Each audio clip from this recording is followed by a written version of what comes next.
credo che sia un gioco fantastico.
Oh, Atlas. What are we gonna do with you? Welcome back, everybody. So, that stream was fucking useless.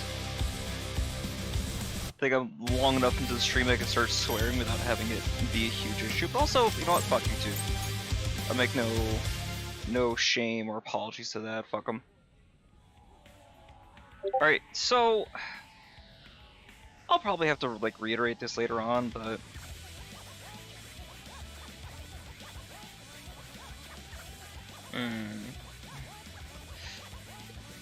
remember my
Sorry, I'm still casually looking at the global Discord server and responding to chats there. Good lord. But yeah, all right. So what happened with that fucking live stream, right? Let's kind of talk about that briefly. Let me run down some of the highlights that I took because I was gonna watch it in my guild, but everybody's asleep. They kind of stealth dropped it. I know that it was coming this week, but they didn't really announce the exact time until it was too late.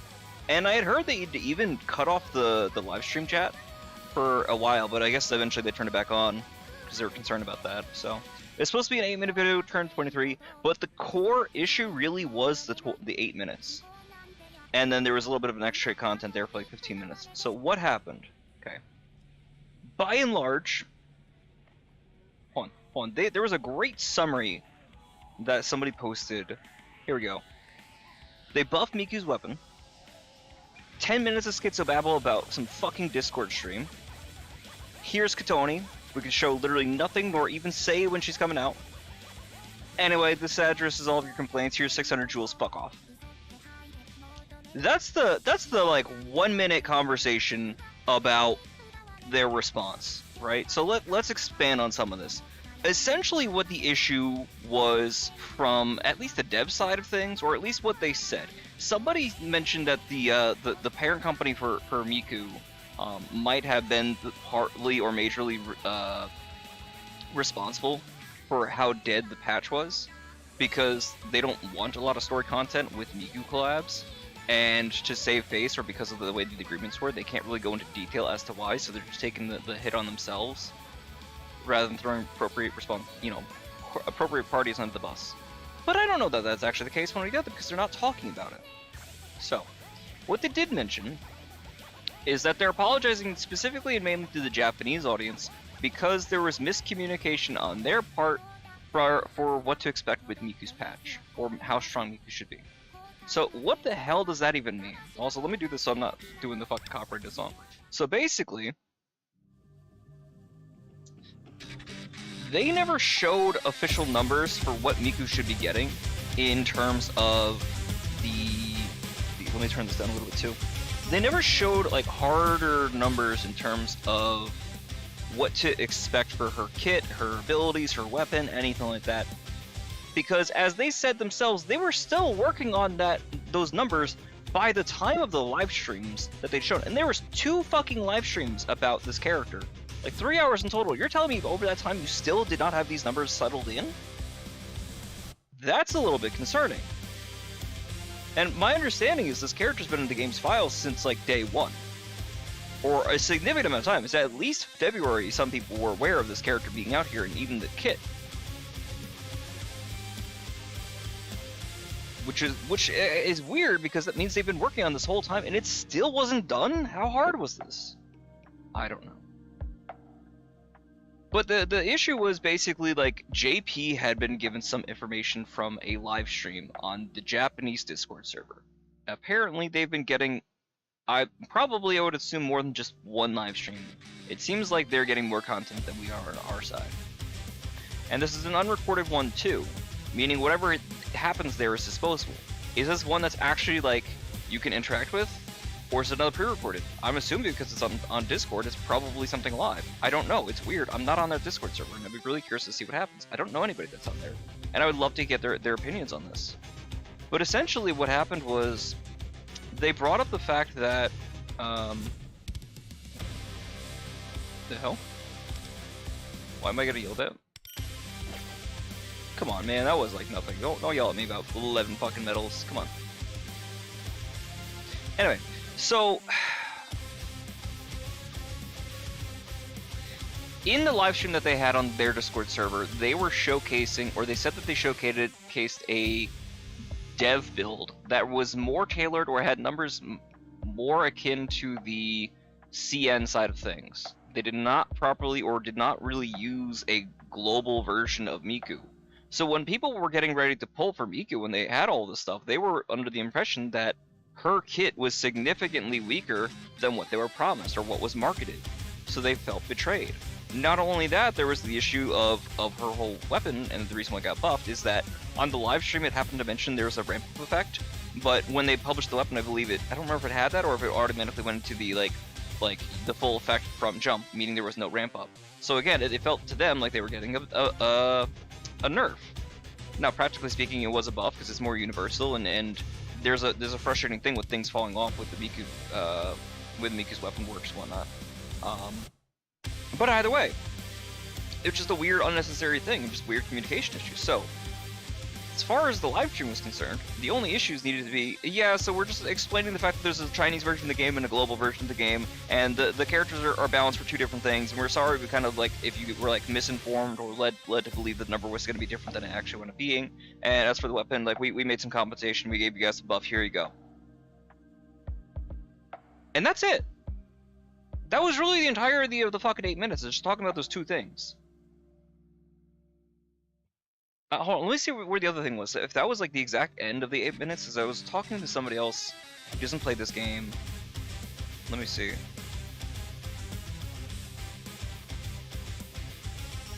Yeah, they spent like 3 minutes talking about the weapon.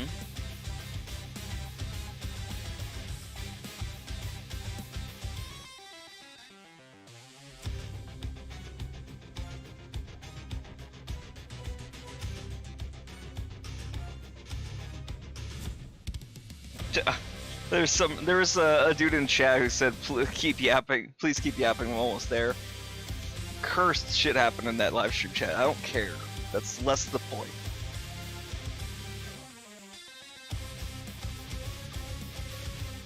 But when you compare it to the Twins event, the Twins at least, even if it wasn't everything that we might have wanted, even if we didn't get a situation where we have the Twins interact with Merope, which would have been cool, it might have been really interesting because there's a theory out there that Merope is not our actual attendant, or she's a split attendant situation like that between her and our girl over here.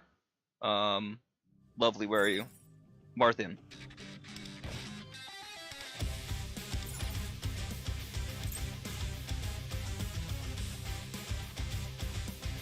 Can I not? Okay, so apparently the controller doesn't work with that. That's a new one. Yeah, there's an idea that maybe that there's some kind of like connection between Marthin and Merope.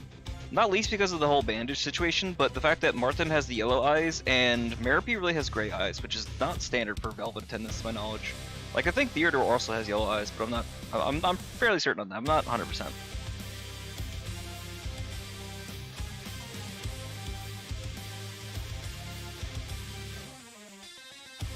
But aside from that,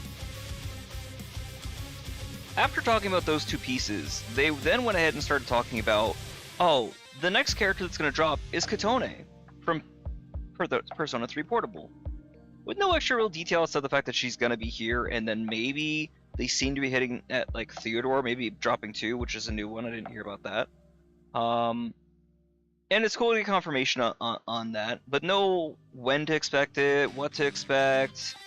No real acknowledgement or clarification on the whole banner schedule and things getting like tossed around release order wise. Like, they didn't really address any of the major issues that have been going on. It's just, okay, sorry, here's why we did these things, this is what happened with Miku's kit.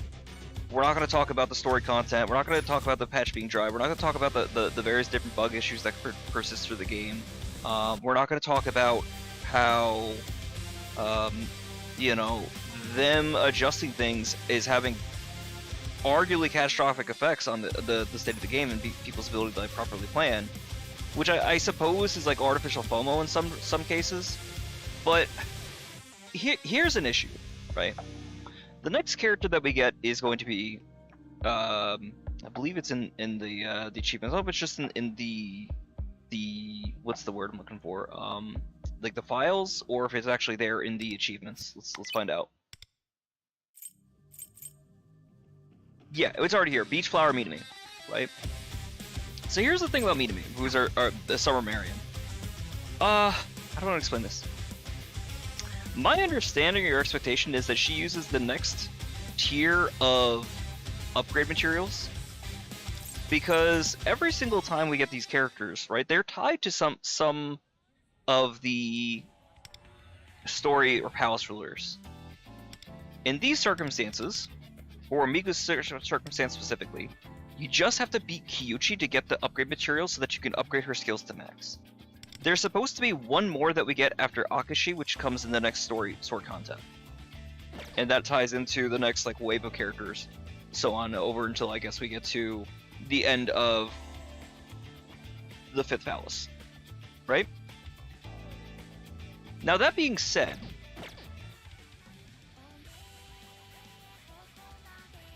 if we're not getting the story content, because the story content comes with Barry's patch, and Barry's patch is getting pushed back 2 patches, so we can do Minami and Puppet. Does that mean for those 2 characters we are not going to be able to upgrade those characters? Or are they going to give them different upgrade materials? If they're giving them different upgrade materials, that means they're fucking with the code. They're fucking with already established content. Why, oh why, would we ever want to give these devs with their track record a reason to be fucking with things? Is that going to do good things for us? Is that in our best interest? I don't know. Probably not. So they didn't address the issue. They didn't address the story. They talk about Kotone, at least enough to give us some hints and hype. And they spent like 10-15 minutes on the Kotone side of things.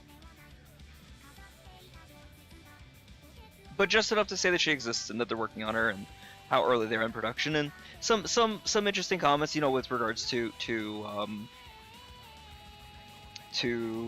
like the P4 collab and stuff like that. Just that they acknowledge that there's a possibility for P4 and that people would be wanting to do that, but they can't say just yet officially if they can, but just that they would like to. So more than likely they will, depending if the game is able to survive that long. Sure. Something that was all interesting too was the word they were using, or term they were using for apology, and mind my like low Japanese knowledge, right? This is some stupid fucking gaijin with a like borderline Duolingo level education that I never finished. I only finished about like a year of it, and even then, like the first like 2 sections. Enough that I could start conversations, use whatever like Japanese that I know, get directions, and try to like navigate around the country for like a month, and that's about it. But not enough to have like a full, prolonged conversation with anybody without the help of Google Translate to bridge that gap. Which, shout out Google Translate, you did fantastic. I was even able to ask like information on how to buy a house over there using Google Translate. It's very good. Okay, now here's my issue, right? Here's my issue.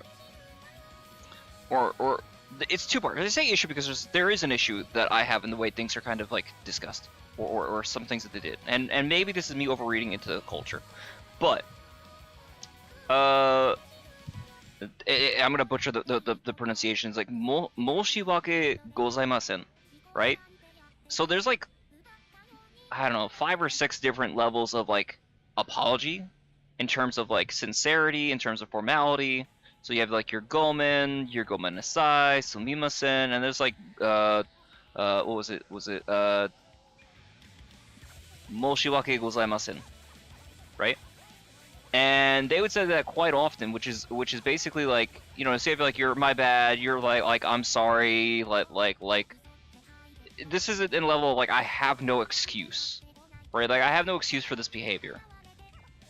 It's pretty serious. But while this is they're all basically saying the same thing, and they're all using the same terminology, which I was blown away by, and I think it's very appropriate to be more sincere about it. There's only like one and a half people that I was really seeing doing like significant bows during that whole like sequence or segment there, which was like the head producer, the guy behind Miku and whatever, and his head was basically on the table. Right, he was going pretty deep. The other dude on the far right, who's like one of like the director kind of situations, who does like he basically was just flying over to China. He was just on his way back actually. This like the day before they started doing the filming for this. Also, mind you, they didn't have Tomoko for this live stream. They didn't have her voice actress, so they're trying to be as like formal and business as possible. This was not like a fun situation. But there's like one dude who like barely fucking bowed his head at all, which I don't know fucking Japanese culture that much outside of like anime, but it read to me a bit like a shit bow. To quote the scene from Curb Your Enthusiasm. Like he barely like was nodding his head down. Again, maybe I'm misreading it, but like the dude was just kind of there, answer some questions because he's supposed to be there, but I don't know. Dude looks like he was fucking checked out. Other people were saying the dude, like a couple people on there looked like they're hungover, which I don't fucking know, maybe. But I would not have been surprised, I'll be quite honest, if at least one of them was announcing the fact that they got fired, or rather that they were announcing necessarily or specifically that they're getting fired, as much as they might have been announcing the fact that like they're going to be like voluntarily like stepping down from the position or something like that. They got fired, but it's the whole saving face thing again, cultural differences, right? Like unironically, I kind of figured that was going to happen, and I'm a little surprised that it didn't. Maybe less so now as I'm like digesting it, and again it really feeling or coming off like I don't know. They needed to say something, right, to save face, but did they really? Everybody was very excited in the chat when Kotone got announced, don't get me wrong, but like the stream is saying, it's very much a jingle, here's Kotone, like here you go. Don't get upset at us. Look at the next thing. Like that's going to address the issues we have. And again, there's another argument to be said too. Like, I don't know that this patch will even be like in the past events, right? If it's anything like the Chinese New Year thing, then you can't do it after the fact, And you don't have like major content, so to speak, like locked in there. But at the same time, like the twins you can do. You can go back and do that one again. But you can't do fire rinse. You can't do that section.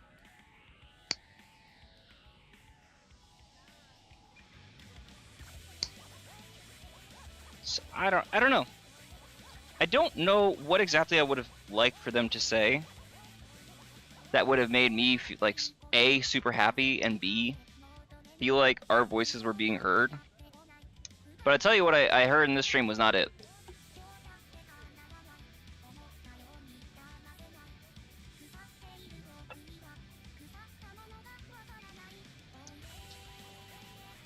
Because it doesn't address the whole fact that the character is not made has nothing to do with Persona in a practical sense. She exists in a Persona game, in a Persona like spin-off that's like remote and removed from history. That is not standard or typically like accessible. You know, she takes the spot that could have been given to another character that has more impact either on global or the franchise in general. And it feels like a cash grab. And all of this on the first anniversary. Again, I think had this been any other time but the first Annie, if this was a second anniversary situation, if this was like a 1.5 anniversary situation, if this was a, I don't know, like a random fucking collab in the middle of things, or if they had just done this as a Chinese collab that we eventually get later down the line, any of this would have been fine. It's that you do this and then drop the ball this hard on the first anniversary while telling everybody this is a celebration for you, the fans. Thank you so much for playing our game for a year. Here's to celebrate. Non sequitur. Oh. Cool. Why? Now, meta-wise, she's the most, you know, overpowered thing that we've ever seen. Holy shit. And then it just also feeling like weird that the way they really were pitching some of like the live stream from the start is that the Japanese audience was upset that Miku was weak. And in no fucking world do I think anybody would objectively think that she's weak. Weaker than promised, weaker than Chinese, yeah, but I don't think anybody's surprised by that. Weaker than the version that was shown in the live stream, well, shit. I mean, if you guys have been showing the numbers during the live stream that you provided for global as well, maybe this wouldn't be the case. Because again, more to the point, when we had gotten the first live stream from her Miku, and they were showing all of her kit and her awarenesses and stuff like that, they did not contain any information about her A6 doing damage or what the damage percent was, just that she was doing damage. It wasn't unless you watched the same, like, what was released at the same time, but had different, you know, art assets and stuff like that in terms of the PowerPoint. The Japanese live stream on YouTube had information saying the A6 did 100%. So we're getting different information on these two streams just from that alone. And now it makes you wonder if I go back and see other information and whatnot, and that's its own issue, but they did nothing for us. It was a nothing burger stream, and it's a little upsetting. But it's par for the course for this game, right? No, I don't want this to be completely downer, or like, I don't want to doom post the entire stream, and I don't want to make this a recurring thing where we spend a sizable portion of the stream doom posting. But it's hard not to be a little frustrated.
That angle is so wrong for where we are.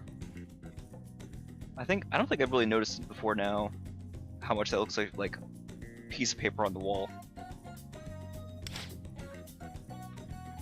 I know. Of the things to get pissed off about, far from like the biggest, but.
Wait, somebody said there's a new DPS level for sweepers after me? What?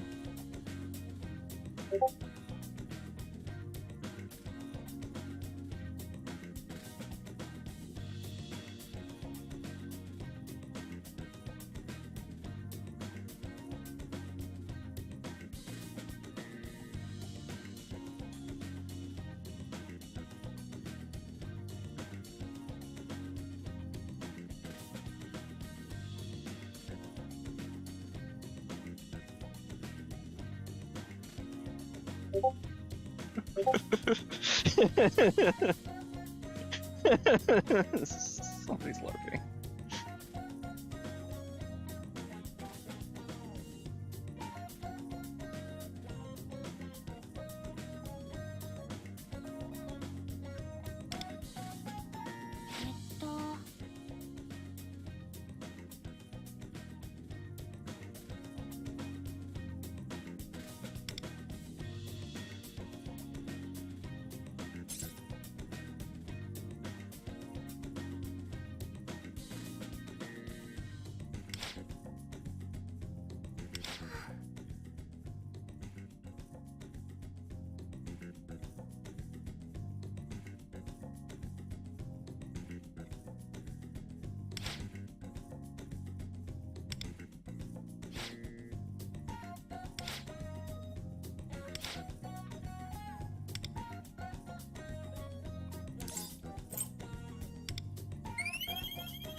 I don't know why she wants the air fryer, but sure, why not?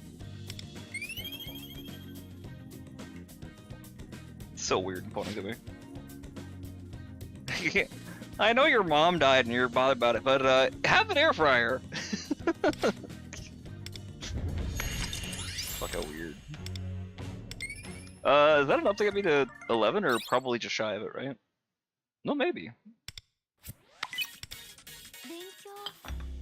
Oh yeah, cool. I'm at 11. Nice. So probably like by the end of this, you might be able to hit 15. I'm not sure.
The hell are the ones that we were just looking at, huh?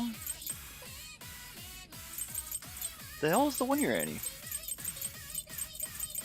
Oh, so is that Turbos? Yeah, it's Turbos. You can't even see it though, man! It's like all blocked out.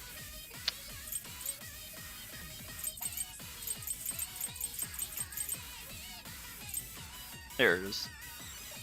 You also can't see this because of big fat head. Rough.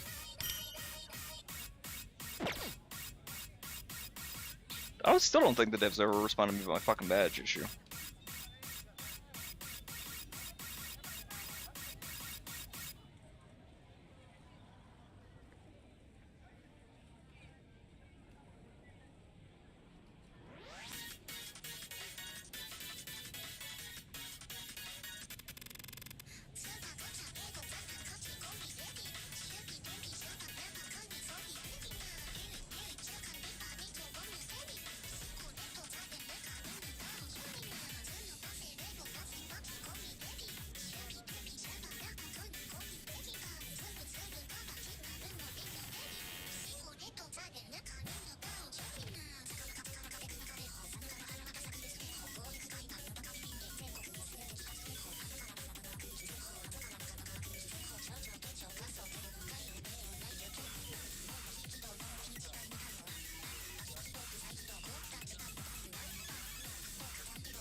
Bear's probably got a good video on this. I don't know, they posted like half an hour ago.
Yeah, I can't rewatch those scenes after, that sucks. I wish that you could. That part does frustrate me, it's the inability to watch like one-time use cutscenes. There should be a way to trigger it, right? If I want to, it's my business.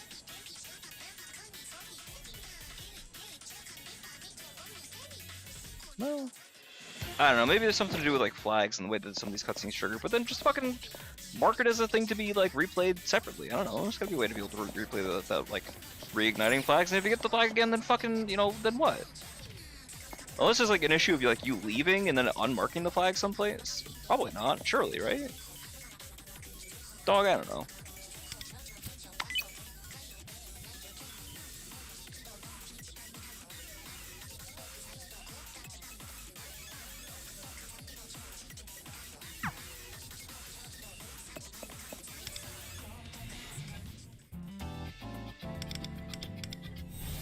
We had Astrolab, which is nice.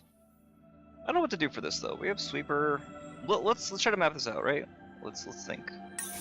So you have Sweeper, Assassin. That's really more like the Queen situation, but nothing crazy there. Fire, Ice, Wind, Electric could be anybody. They're higher levels, so probably gonna be Fire in again just to make things simpler, but we could probably get away with like Yusuke. Anybody there is pretty good, as long as they're like a sweeper.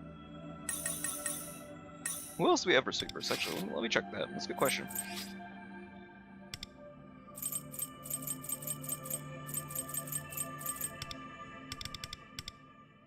Akihiko at 0. I mean, I guess that's a place I could use him.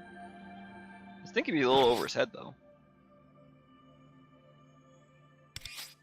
You know what? Fuck it. Let me use Akihiko there. Actually, it's could be fun. And then aside from that, fuck, I don't know. Maybe I'll do my Yusuke team here. Yeah, I'll start with the Yusuke team. Fuck it. Do my boy Cherish an opportunity to shine for a second. Yeah, they really want you to use that. Oh boy.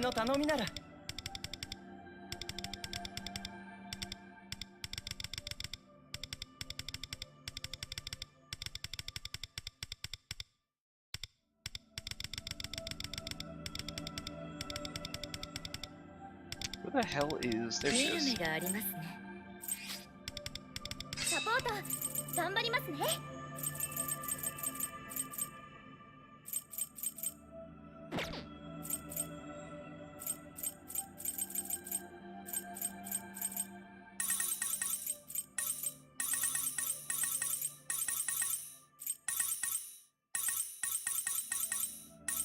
It'd be interesting. Honestly, it would be an arguably more interesting thing is if there was a limitation on the personas that Wonder could use in here. Like if he could only use a persona like once or up to like 4 times, whatever the weekly limit is, the same way you can only use allies that many times, that could be fun. Because otherwise you're probably just gonna use like Dionysus, because Dionysus is so fucking strong. Probably. I don't know. 刀の錆にしてやろう。楽しいショーの始まり始まり。任せろ。ペルソナ。ペルソナ。これでどうだ。必ず守るからね。アマルテや。誰も傷つけさせない。審判を下せ。生死を分かて。ペルソナディオ。この時を待っていた。 Yeah, if he didn't one-shot that, I just gets washed. Or at least I would say he is. Now, that being said, we got an assassin over here. Same or similar question.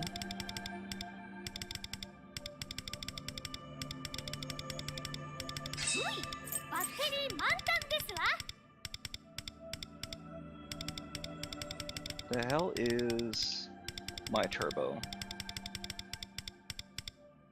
There she is. Who else do we have that might have more than one attack? I don't think we'd have anybody, right? Maybe Sumi?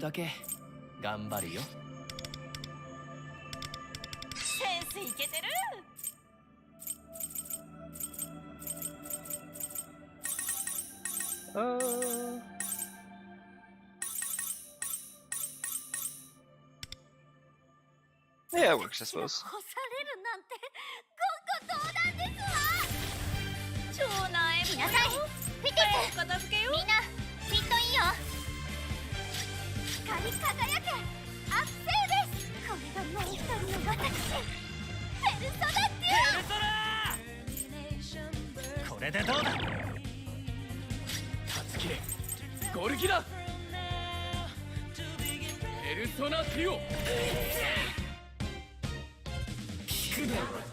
Yui had zero, I repeat, 0 instances of you using your follow-up? Girl? Girl. Are we so fucking for real right now?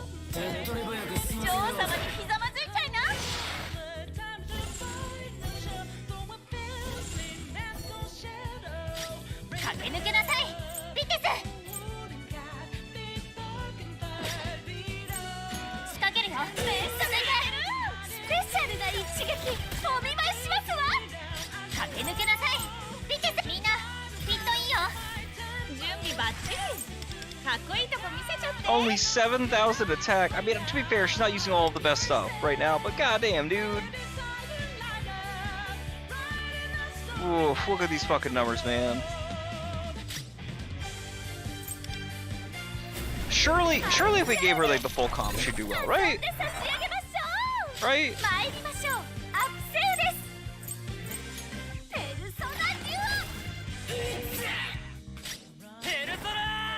げさせ受けてみろ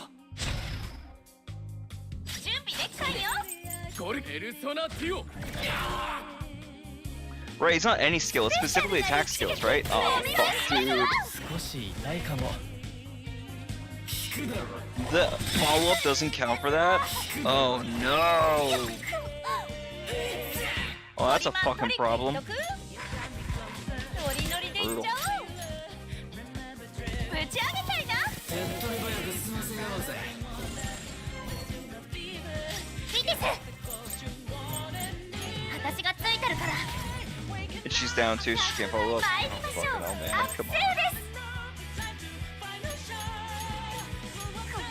体もう私ペルソナデュオ交流いただいていくめっさ効いてるスペシャルな一撃お見舞いし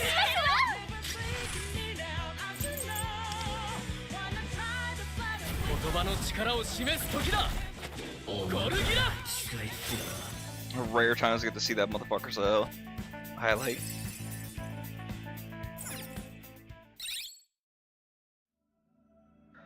Alright.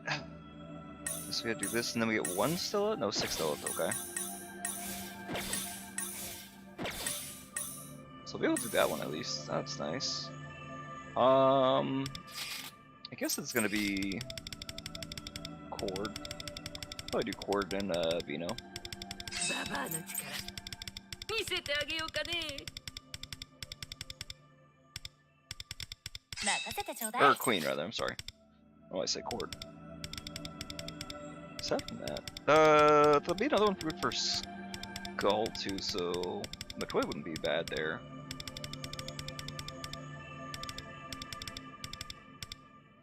派生してやろうええ準備はできているわ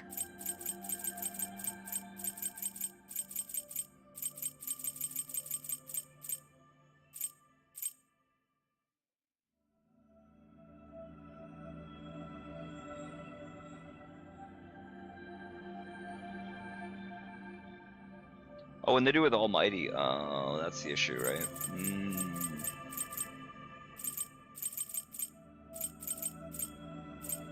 Should probably bump my Arc Knife, right? Or are we too far past for Arc Knife? So I have a lot available right now, to be quite honest. So maybe I could, but I have like 9,000 joint medals. I could objectively bump my knife without losing out anything. And I don't think we get another knife for a little bit. So I think the next knife we're supposed to get is the one for Barry. And Barry's not gonna be like 2 power patches back, so we get what?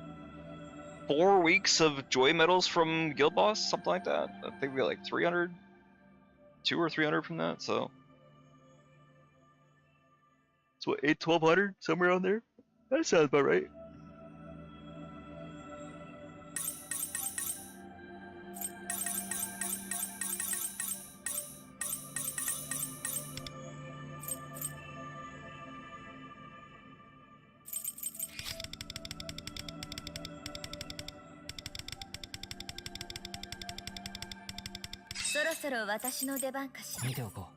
Girl, you're gonna do fucking nothing for me right now, but eh. ペルソナデュオペルソナデュオ Can she do more than 18,000 damage is the question. I'm gonna guess no. これでどうだ But we'll find out. イデオペルプシコレペルソナデュオ Oh my god, girl. これこそ会心の一撃行くわよヨハンナルリは禁物よペルソナ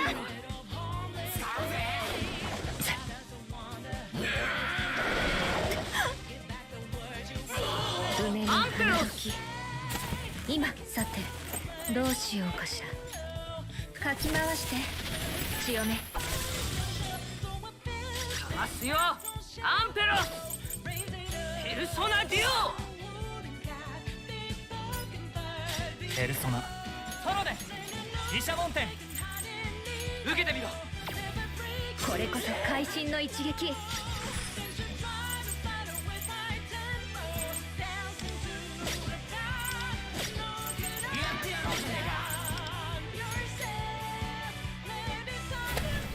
Hey, need to fuck one out.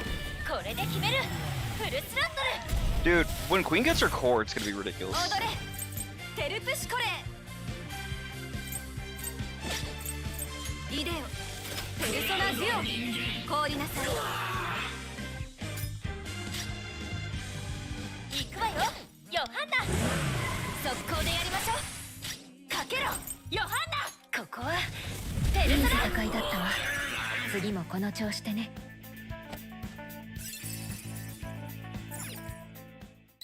Like her numbers are ridiculous on over there on CN.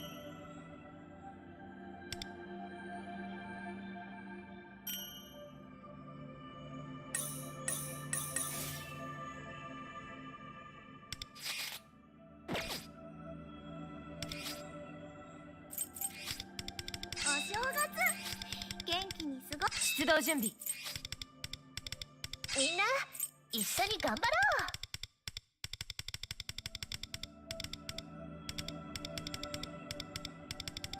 う 出番ですかいいですよ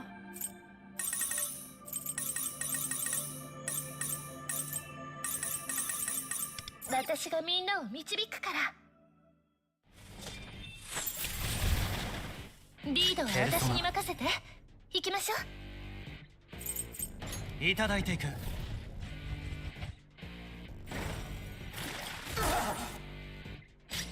テ火消しのこれ以上火の手は広げさせない俺が呼んだぞ死刑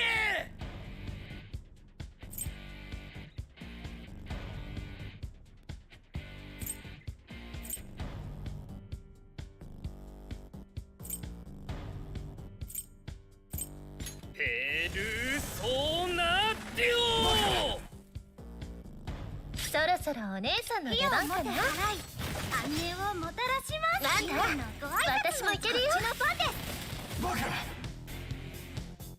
Dude, next turn's gonna go crazy. I could have theoretically done the 2, right? Because they're not soul linked, are they?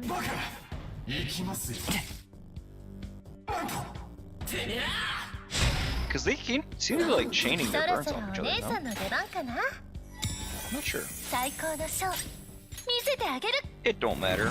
It's 裏 in に this な one anyway. 一緒に踊りましょうペルソナディオニュソスいただいていく最高の一撃決まっちゃったねこれ以上火の手は広げさせない最高の一撃 You 決まっ sick ちゃ of った playing Duo ね again? Base and Kurt on his max HP. Ah, I see, I see. 死刑断罪の深淵来るんだ死刑 Come on, Kurtan, you can do it. I believe in you. Almost. You know what? 40,000 is fucking huge for him. ご挨拶です Fuck out 勝 it. 利の意志で乾 He 杯 ain't no DPS. He ain't no fire in. Oh boy, howdy if you don't do numbers. Alright, so we got 50 gems out of that. Nice.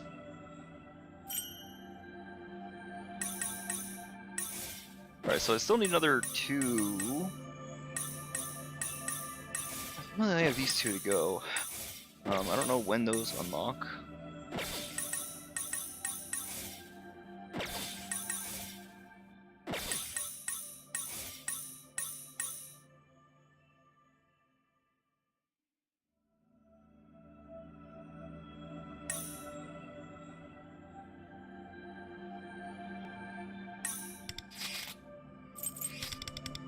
Devan のようだな分かった任せておけ俺の出番か I don't really need to use any of the Navis just yet, but recommended team. They are talking about Mesa. Holy shit. Okay, cool. 喜んで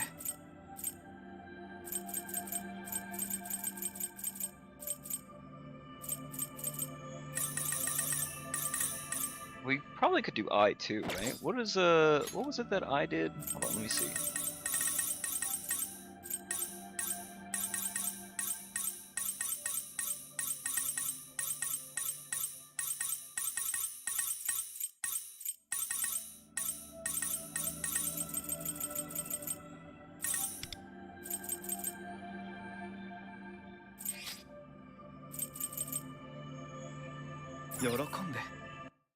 I forgot to change that. That'll make no difference. It'll be fine.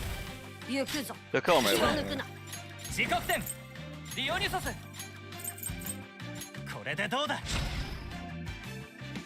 ハルピューヤ実験開始 Oh. Surprisingly tanky, okay. エリュテイヤペルソナ It's fine, it comes in next turn anyway. 構えろレウコ進撃ですペルソナデュオ That's nothing. No, it's good. We like that. ペルソナ This Kotone wants that. And so does. 時刻点受けてみろ And so does Leon. Though I would have liked him to be a little slower. I don't make no difference though. We'll get that next turn. おいハルピューヤ実験の邪魔をするなハイライトだ力を速やかに戦闘を終わらせるぞエリュテイヤ封印解除ペルソナデュオハルピューヤ That'll kill it. 当然の結果だ Yeah, that makes sense.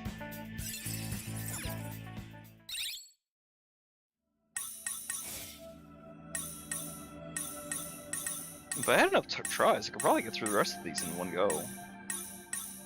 Maybe. Wonder DPS, one more in all-out attacks, 400%. Okay. Interesting. Is that a... I guess technically that's for Prism Yui, right? We don't have her yet, which I find interesting.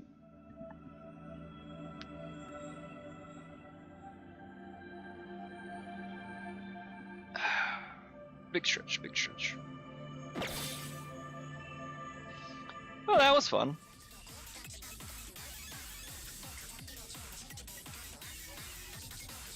Still got about 15 minutes to reset. Make sure I'm good on all my dailies from yesterday. Sometimes I wind up missing some of these and I don't realize it, but I should be okay. This one I keep like kind of humming and hawing about because I don't know what to grab. Like this one was easier, right? It's the 10 plat tickets. The 30 gold tickets was tempting in its own way, right? But practically speaking, 10 plat tickets is better.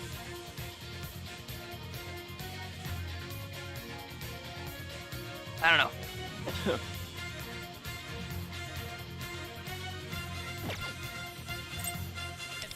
And these, do I want 4 Venus gems? Pretty good. So 4 Venus gems is basically a couple patches. 4 Venus gems is like 4 characters at level 80. That's pretty good. 2 inks and 5 retrograde cards, which is also very fucking good, because we need that for endgame farming. I don't really think I need the medals or the joy medals, considering where we're positioned at with SOS. And then, I think those are random though, that's the issue. So I don't know.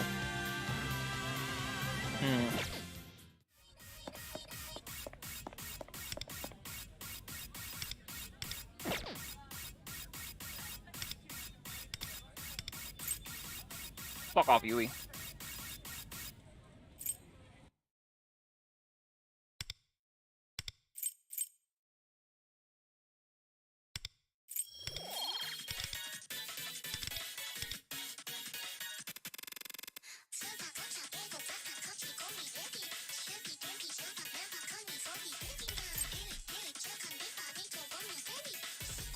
Should I claim all 30 of them now?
The hell does Junpei even do for Makoto? Because I know he does something. He's supposed to be like his best in slot, but we've had a few best in slot characters that are fucking useless. So what does he actually do on a practical basis?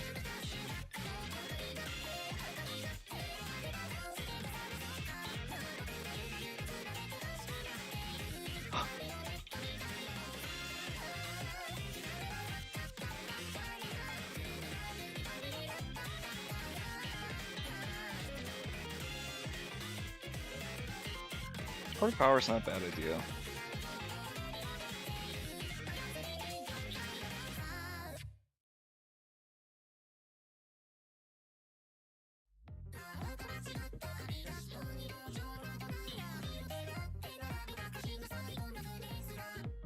Does he HP scale?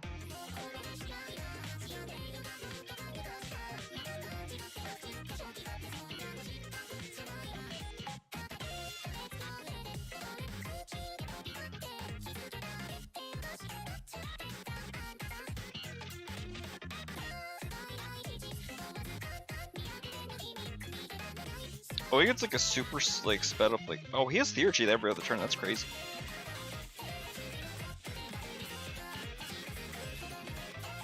And an A6 he gets a melee on top of it. Okay, why?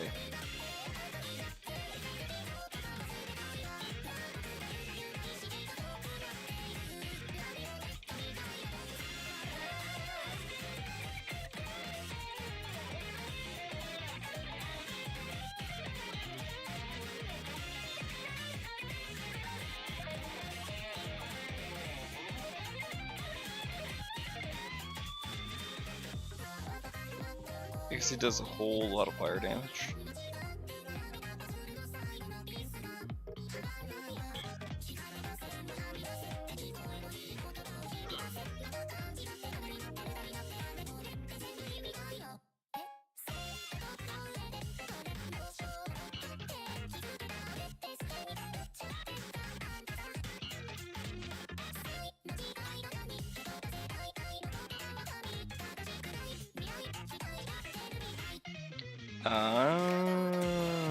Okay.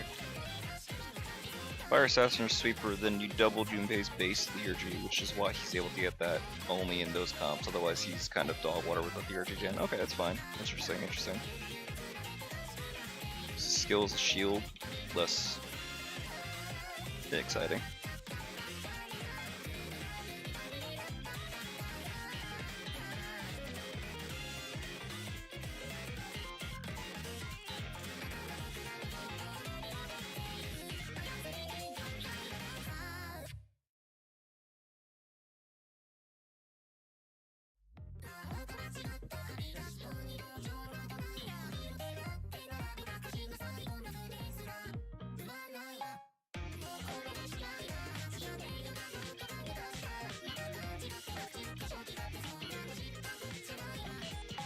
The hell's power swing?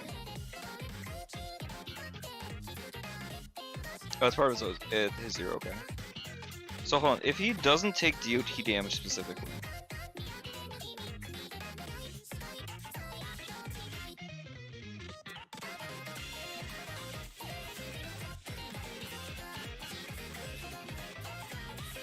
Wait, if he doesn't take damage, if he doesn't take... Yeah, I guess if he doesn't take damage for the one turn, then he automatically activates something for his A0. What?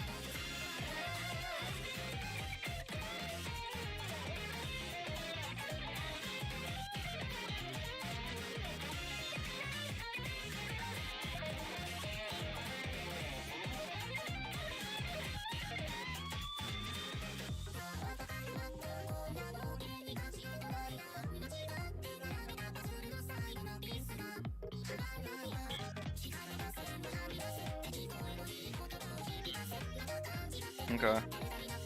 I don't know.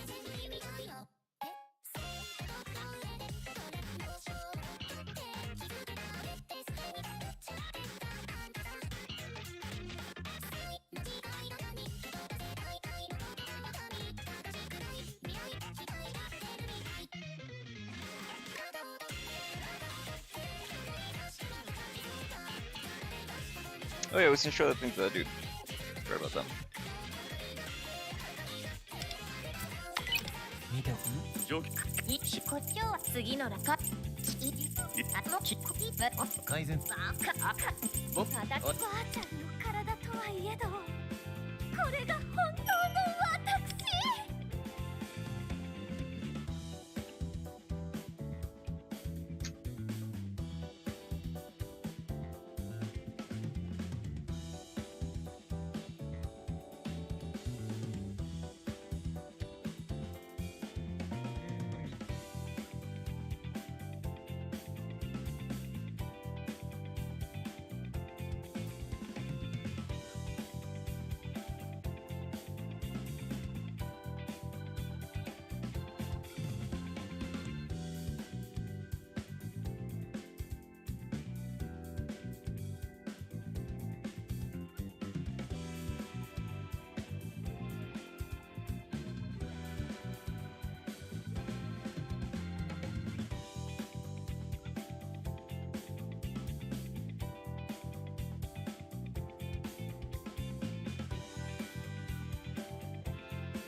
Oh, what the fuck to do, man?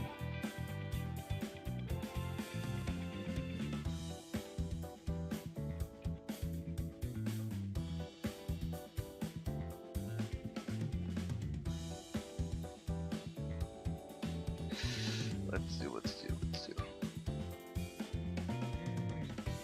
I don't know, man. I think I said everything that I wanted to say practically for the stream. At this point, mostly just doing dailies. お得意様方よ、次のご来店も楽しみにしてるね。お疲れ様。私の裏で少しリフレッシュしない？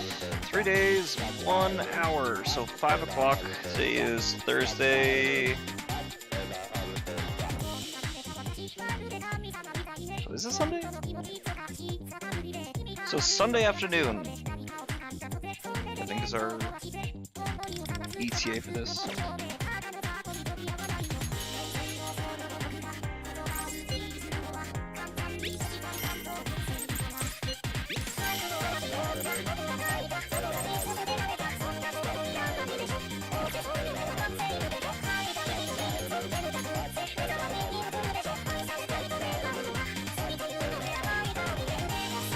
Let me write this down. I want to basically go over the thought process in this. And maybe there's something in here that, like, it'll jump out to me. I don't know why she's weak to psychic outside the fact that she might just actually be weak to psychic. But what's the way her thing works? Let's see, 1. During the first 3 turns, Ame, no, grants Miko's spell. Fighting them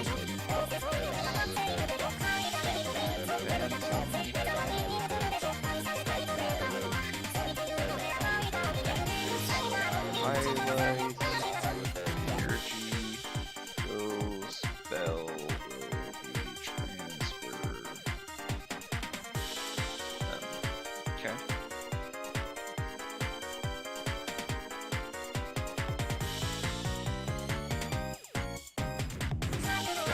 So the mechanics is shuffling that with their highlights in that. Sure. No, 2. During the first 3 turns, Ame.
Fuck this, from top to paste in the name. It's so fucking on right.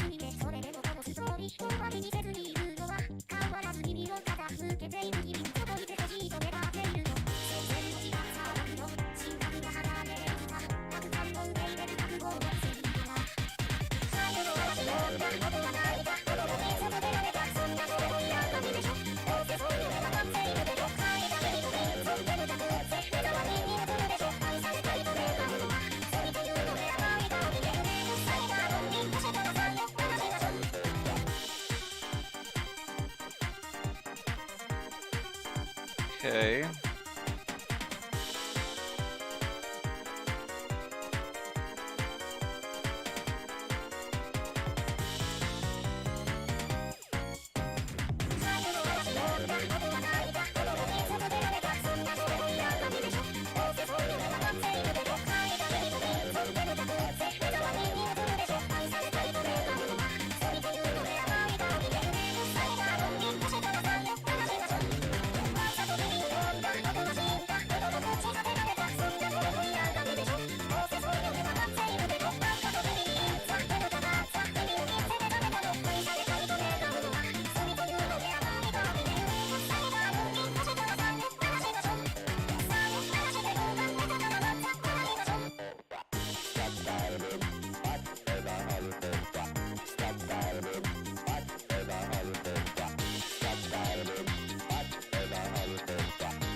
Basically, the idea is this, right? If we're on a Miku rotation, as long as we have our highlight ready on turn 4, then we can pop Twins button, right? We do highlight, Twins button, Twins Fire Ice highlight, Twins button. Maybe we have to run...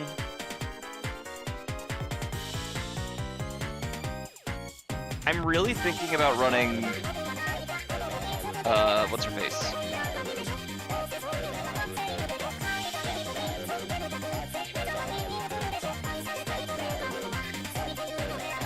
Depends if it's a stage effect or not, but I'm thinking about running Yukari actually because she's going to be able to reduce or remove some of the enemy's things, and might need heals depending on how hard this thing is. Because it sounds like it's designed to hit like a fucking truck. We lose out on a lot though in comparison. They're using wound and how. But there's a final damage reduction that needs to get addressed, right? But theoretically, as soon as we have those theurgies, we use them on those right turns, then we're okay. We need to be able to have the double Makoto theurgy though, at the top turn. I think we want Wonderlast though. So like one of our few solutions. Maybe put Makoto second? I don't know.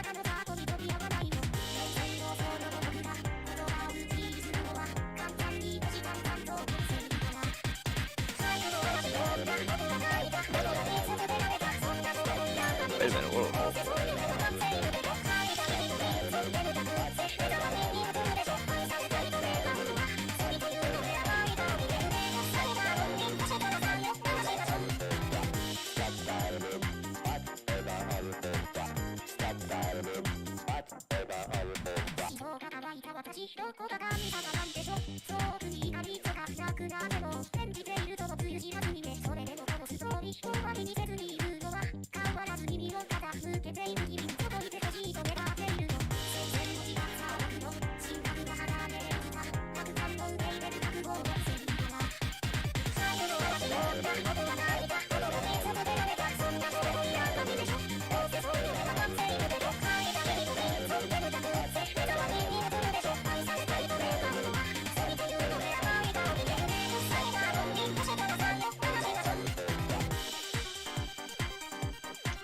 There's a really weird gimmick thing that comes to my mind.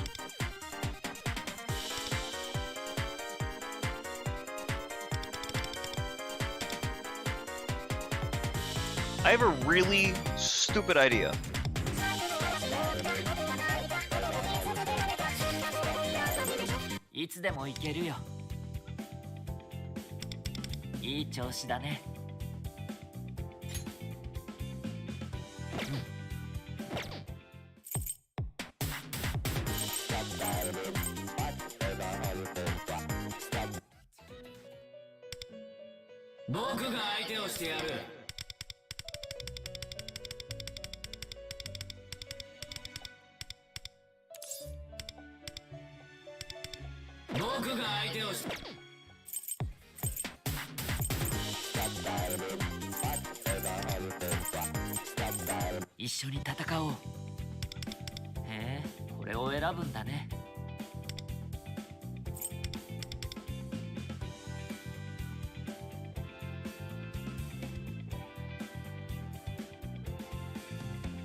Holy shit, that's the key.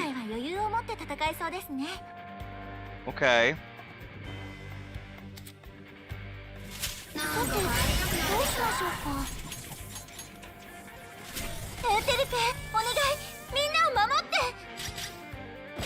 Unironically, I think that's the solution.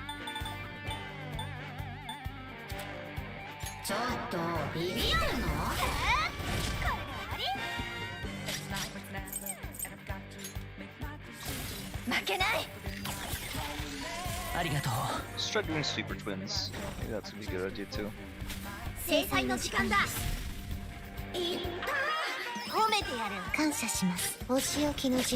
Then we get the Psychic from it though.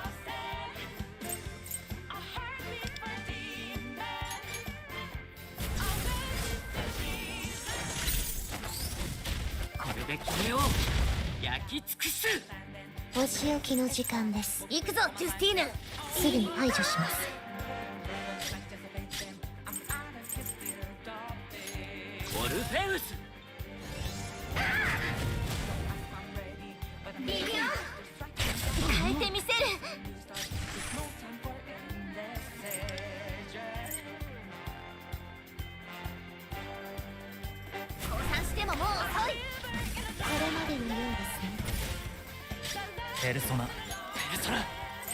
打王権限受けてみろ。せーのやるな。せーのそうきましたか。 There's something gimmicky we can do with that, and I'm not sure what yet. I'm thinking about it though. さてどうしましょうか。ビビったの？行きますよ。ヘウテルペ。ありがとう。 Because we're also getting a faster highlight charge than normal, but I don't think it's... Is it because I have Trust Prosperity on her? No. No, I have Integrity Ruin, so that has nothing to do with the highlight gain. What the hell is going on there? Oh, wait, hold on, because this is technically mementos, right? Hold on. If I go charge my highlight first, and then come in, do I start pull off? Also, I think I need to do this to get the full light. Which sucks that I'm missing out on a buff, but it's usually important.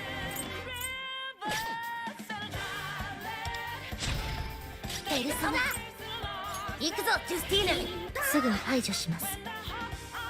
褒めてやる。感謝します。でどうすんの。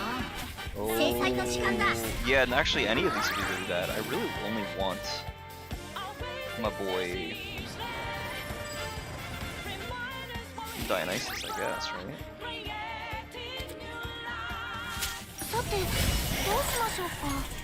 何度だって立ち上がって奇跡を起こしてみせます。さてどうしましょうか。ペルソナ支援する。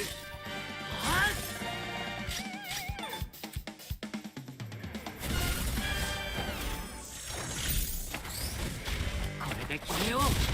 焼き尽くす。 Maybe do the 2 instead of the 1, because then no, I'm still basically the same thing. There don't make no difference on that end. ちょっとビビってんの。 102% pierce rate? Holy fuck, dude. Why is this pierce so high? Unironically, why is this pierce so high? 20%, 60%, all this shit. Yeah, okay. Yeah, so I don't need any defense. Okay, so I don't need any defense down, so I actually don't need to use the twins onto that part, so that's cool. And there's no variance even for trying to figure out the defense situation. The pierce is already where I want it to be. That's also really cool. Unfortunately, the boss still is going to have its buffs, right?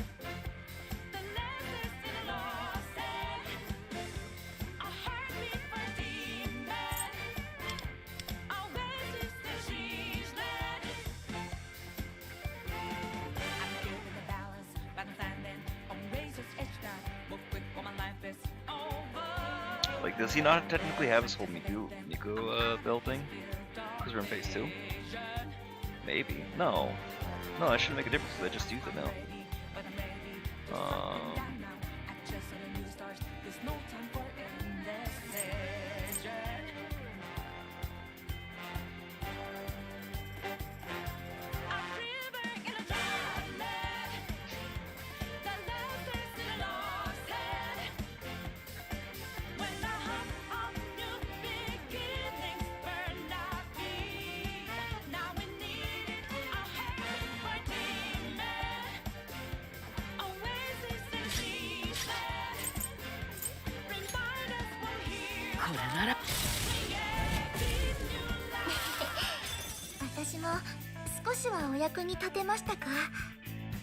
Oh, that's a new shorter rotation. That's cool.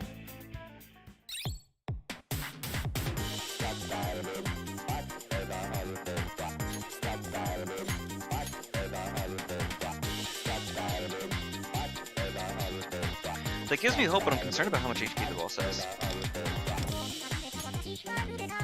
That one is 6.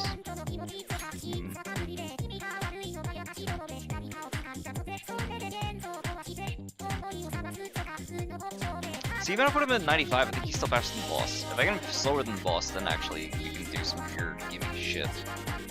But I don't think that puts him slower. Not that I have the cards being with, but we're just testing something really quick. Hold on. What's the other recommended set he has? Prudence and Resolve.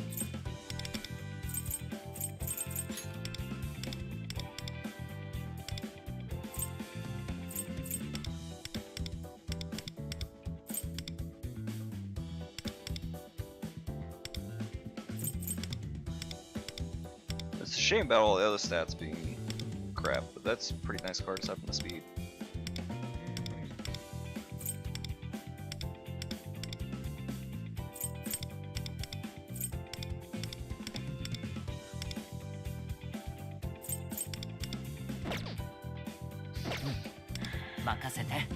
It's at 95. 我々の力が必要なようですね。退屈させるんじゃないぞ。その仮面。 Still faster than her. 今回は余裕を持って戦えそうですね。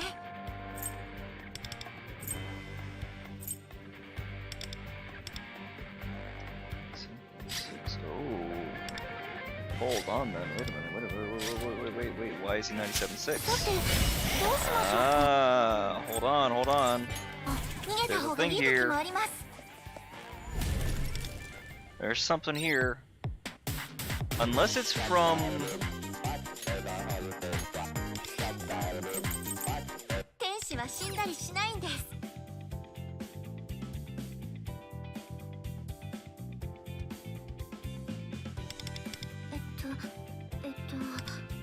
どれがいいでしょう。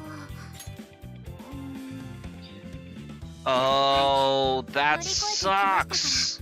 Oh, that sucks so bad.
「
見ておこ今日は歌あいいのはあとう。お前ねさてと今日はどうするのかな。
僕を選ぶのかい。見る目があるね。いつでも大丈夫さ。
What's gonna be better? Well, it's MLD, right?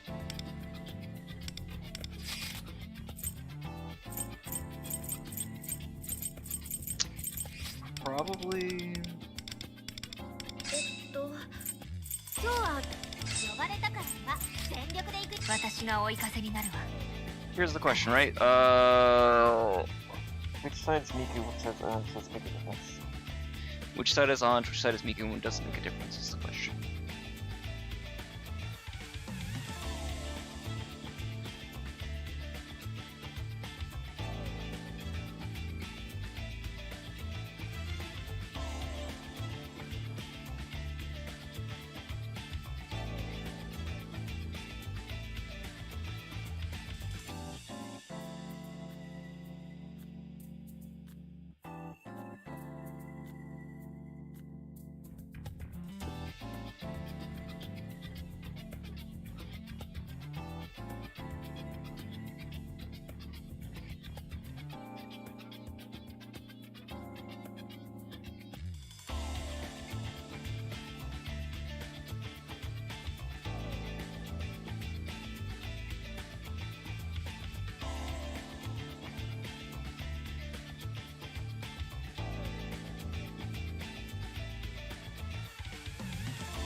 I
wonder.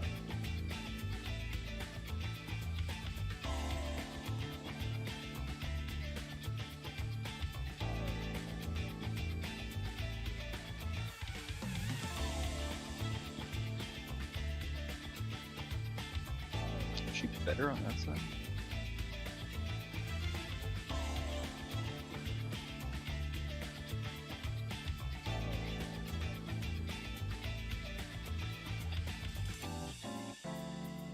I really don't know.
I really don't know.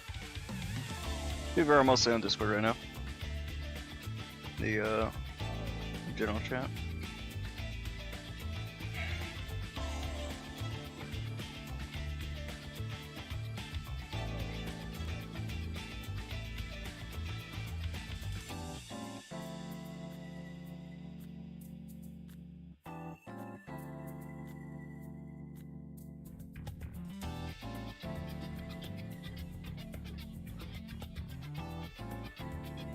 Probably want Miku and Twins on whatever is considered strong side.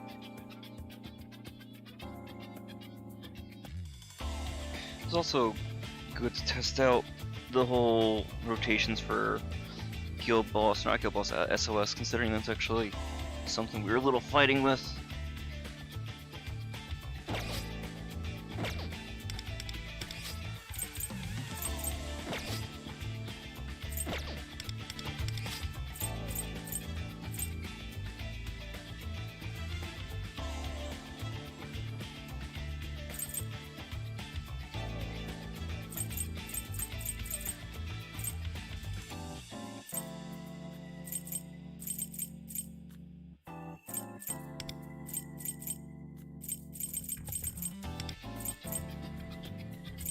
Probably something like that.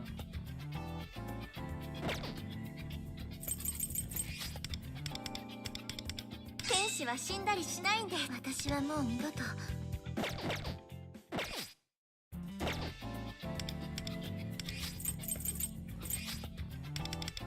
ろしくね。最高のパフォーマンス届けよう。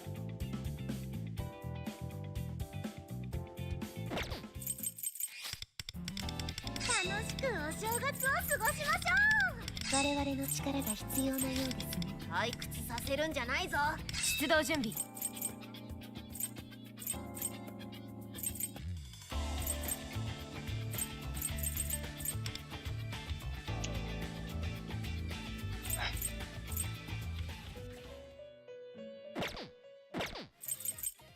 出動準備。出番のようだな。未知の力ですね。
出番のようだな。ジュスティーヌ、行きますよ。カロリーヌ。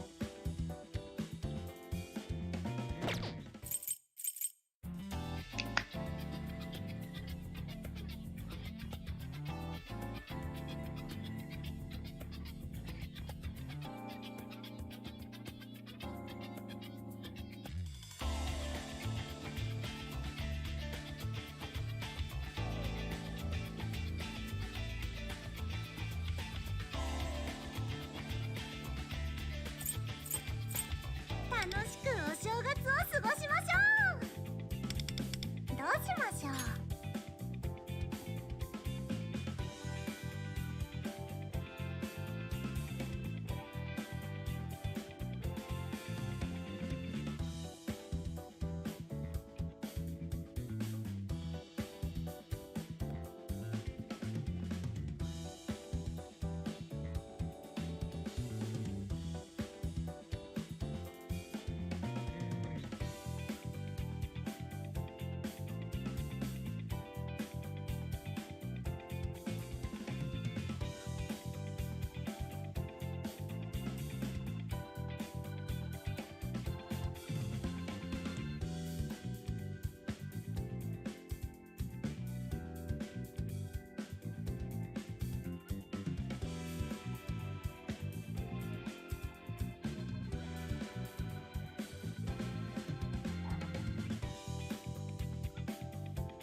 明けましておめでとうございます。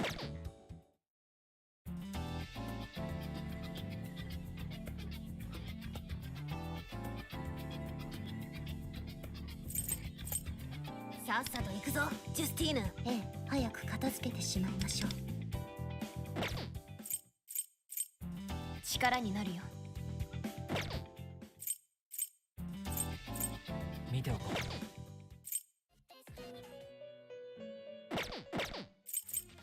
我々の力が必要なようですね。退屈さ、早くしろ、新人。選び取りなさい。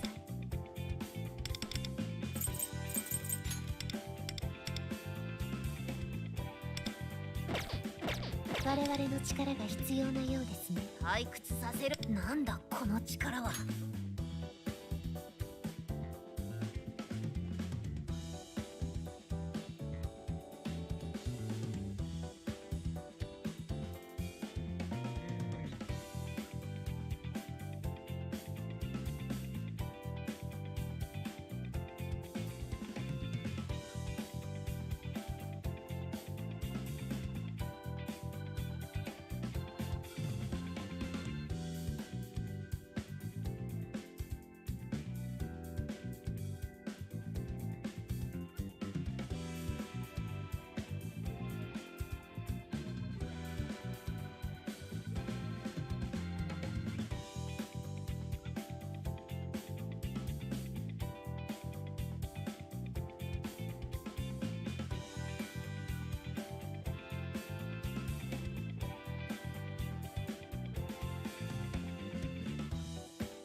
Alright, I think we're doing this.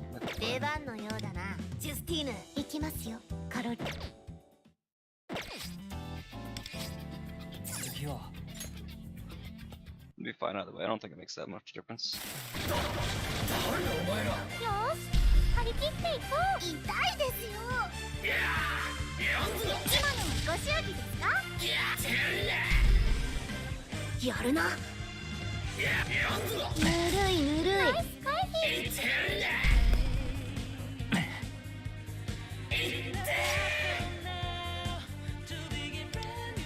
Wait, what?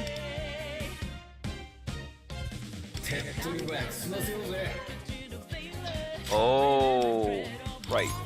Healer. 一度撤退しよう。 Right.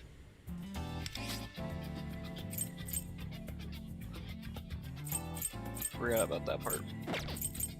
我々の力が早くしろ新人。選び取りなさい。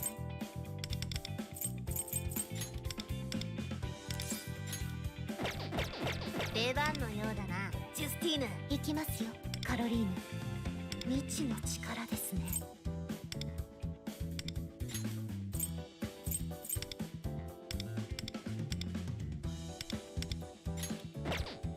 出番のようだなジュスティーヌ。行きますよカロ。さっさと行くぞジュスティ。よろしくね。 Forgot 大 about 掃 that 除が part. 足りませんでしたか。よし張り切っていこう。いたやるな。そうきましたか。ナイス回避。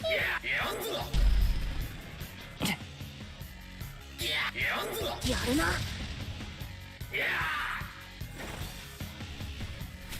制裁の時間だ。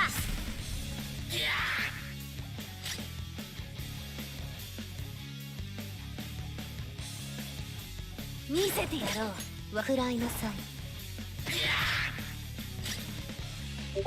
ペルソナディオニュソス、これでどうだ。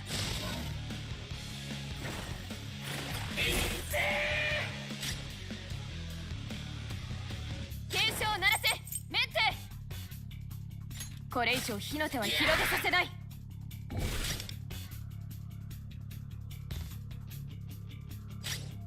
火をもて払い安寧をもたらしますって。ポンポこっちの番です。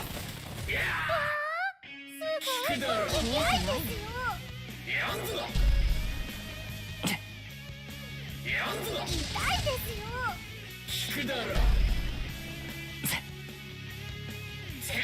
ダメダメですね。ナイス回避。ステージの準備オッケー。待ってました。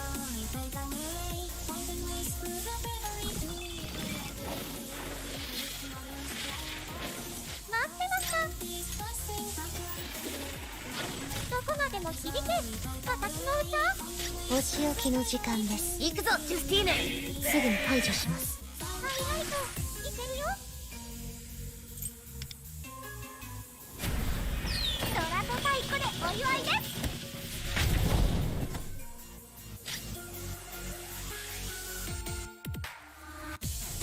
ペルソナソロでペルソナ受けてみろ。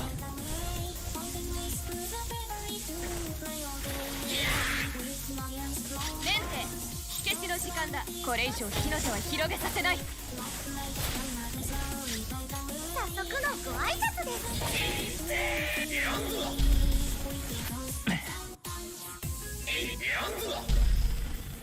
いた。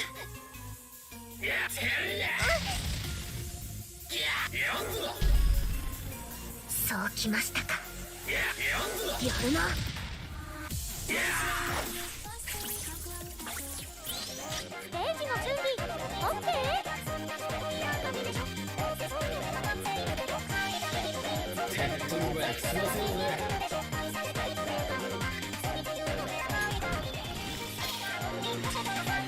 待ってました。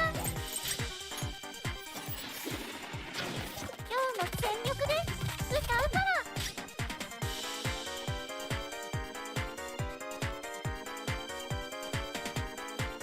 どうしたビビってんのか。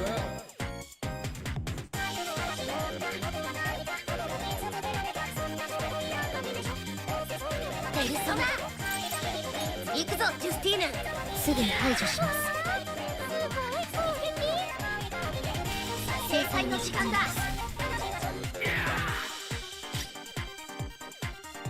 ペルソナディオニュソスみろ。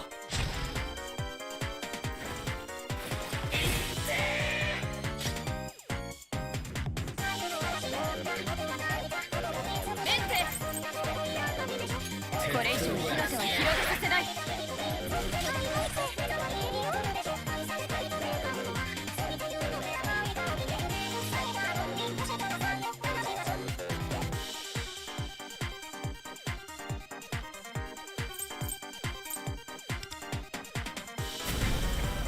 メンテ、彼らを終わりに導いてあげて。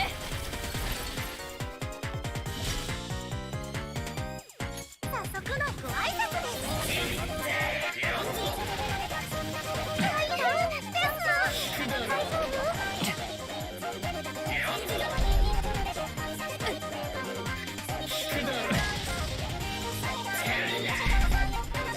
そうきましたか。ナイス回避。ステージの準備 OK？ 待ってました。どうしたビビってるのか。どこまでも響け、私の歌。ペルソナ行くぞジュスティーヌ。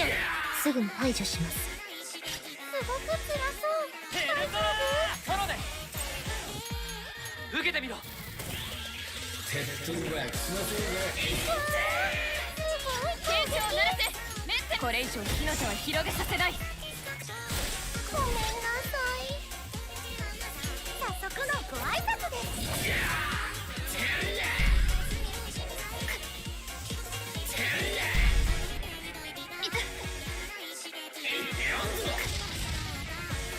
くだろ。ス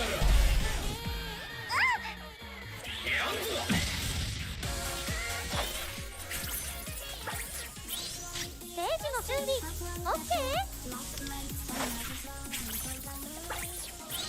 テージの準備 OK？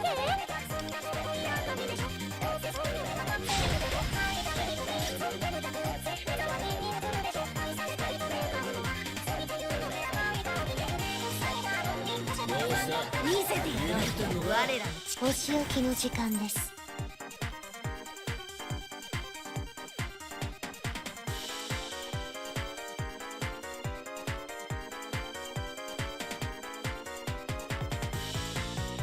行くぞジュスティーヌ。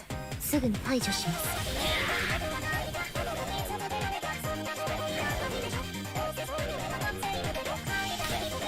制裁の時間だ。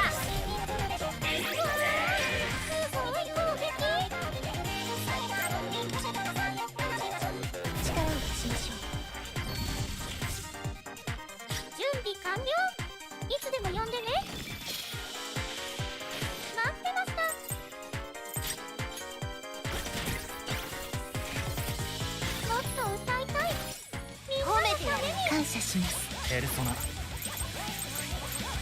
ルソナ、リオニュソスソロで。 Oh crap.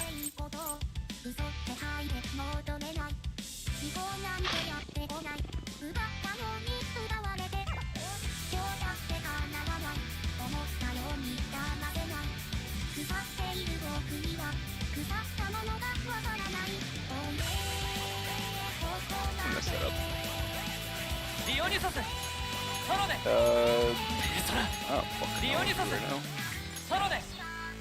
ペルソナ、リオニュソス。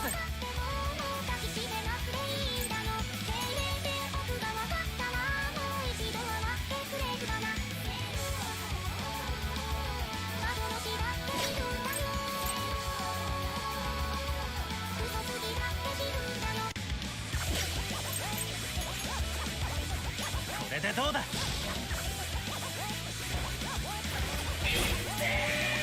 警鐘を鳴らせ。これ以上火の手は広げさせない。早速のご挨拶です。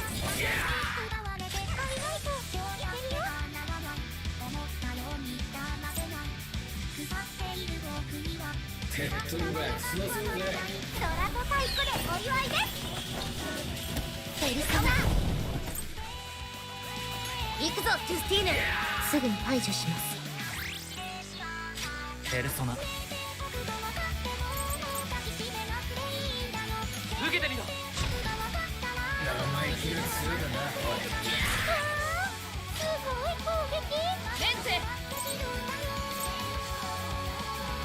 これ以上火の手は広げさせない。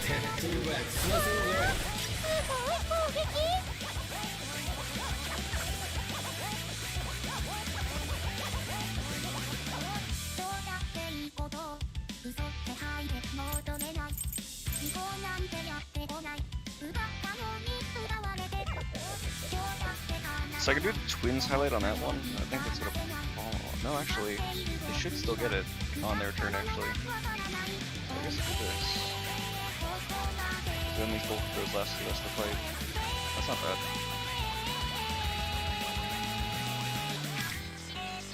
メンテ Plus big 彼 damage. らを終わりに導いてあげて。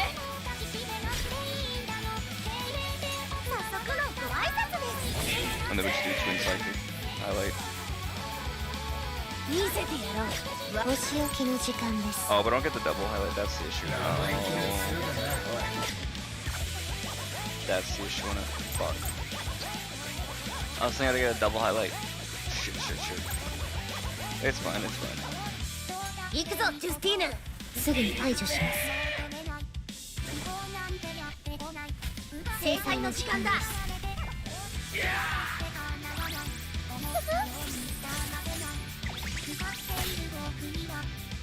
Not if I was still stupid amount. ス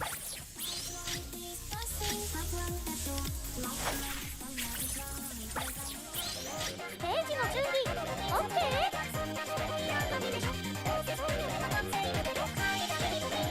どうしたビビったのか If we one reverse. He's on the amp on his bus. Who the fuck cares? It's a minimal amount compared to being able to make sure that they're in the right spot there.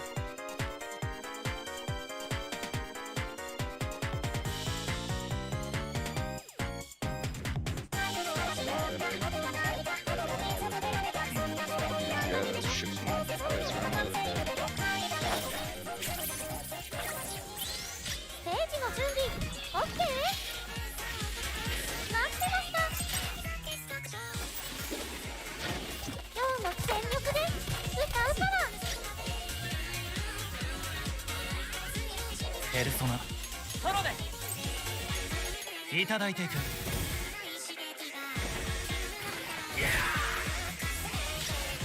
鐘を鳴らせメンテ。これ以上火の手は広げさせない。すごい攻撃。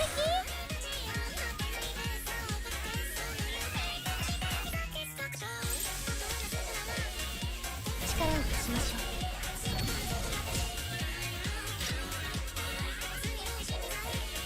早速のご挨拶です。攻撃。聞くだろそうきましたか。やるな。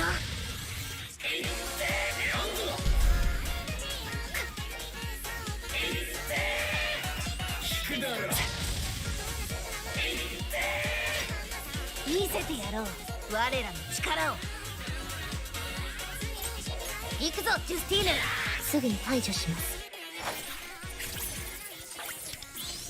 ここからは私のオンステージ。待ってました。ここからは私のオンステージ。待ってました。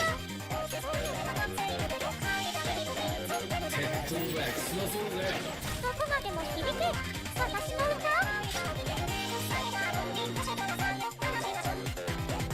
ペルソナペルソナ受けてみろ。す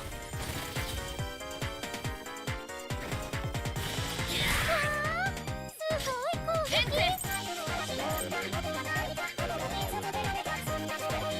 これ以上火の手は広げさせない。鉄塔はクソそうぜ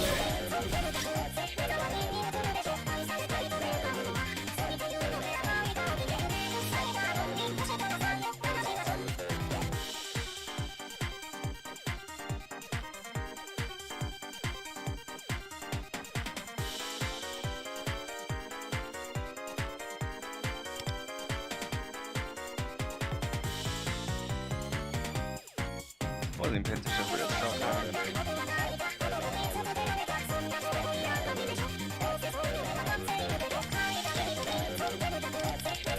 Missing the one win step also might hurt a little bit, but it's not the most important thing out of everything. Still, it's a little bit, but it's like 1% effect on the technical. It doesn't really show you the wind burn. I don't know. The shock, it's 100%. It's good. The attack and the criminals are a little lower than they could be, but that's probably because we don't have a wind vest on. And a lot of the damage and numbers are like what the bosses receive, so.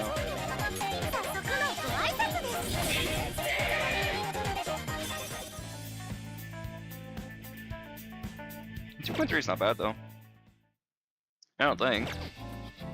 Number 14, yeah, and I definitely had a couple things that I fucked up on. That could have easily been a higher number.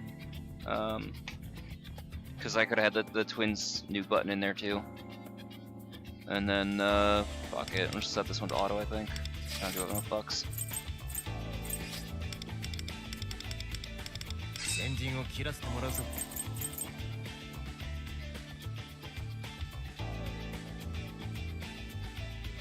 It's like, what, Revolution?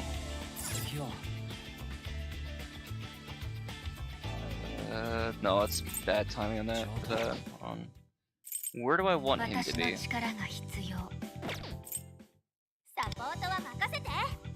Probably second, right? いい気分だ。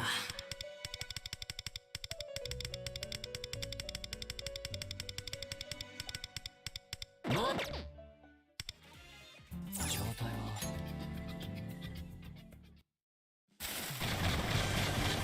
今回は余裕を持って戦えそうですね。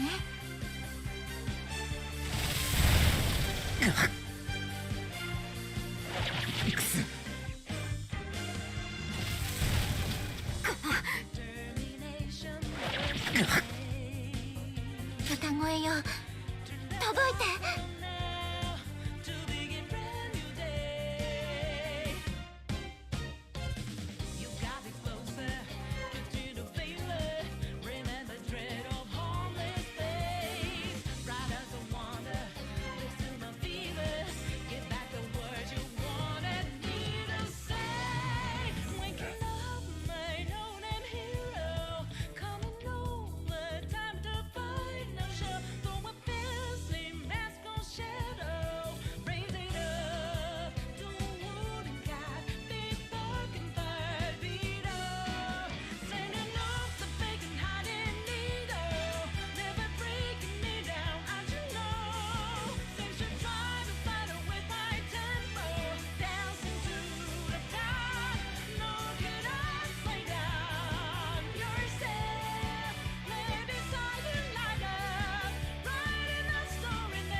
And I had something for this. I don't know what the fuck it is anymore though.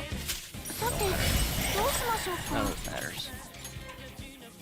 テルペ、お願い、みんなを守って。よっ、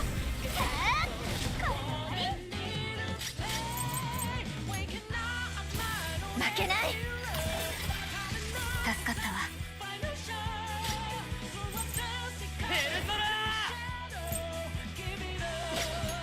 通りユルング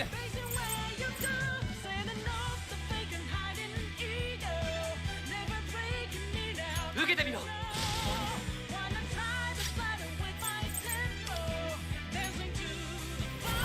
力で俺は助かったわ。咲き誇りなさい。血追い風を今ここに。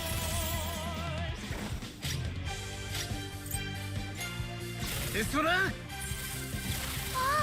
すごい。受けてみなさい。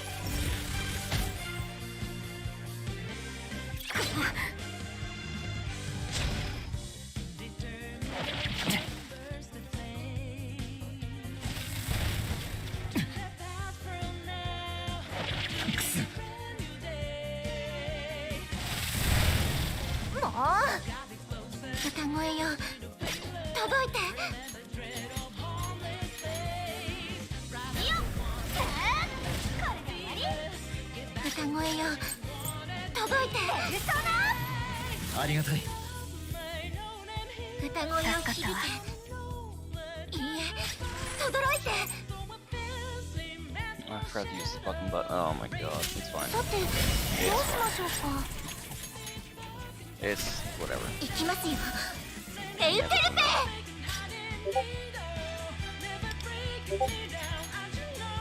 ペ。いただいていく。もらおう。全てを奪い返す。ありがたい。そら項目点通る。いただいていく。あ、すごい。強め。みんなをあ守ってりがたい。強め。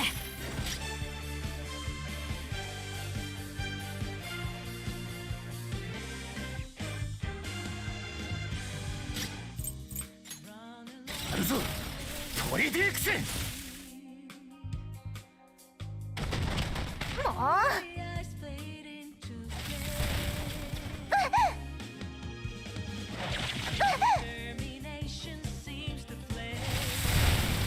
クス。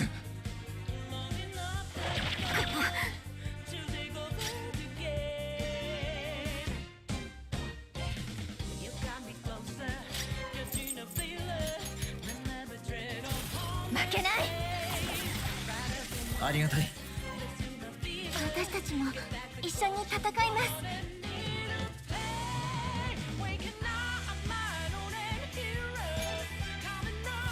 さて、どうしましょうか。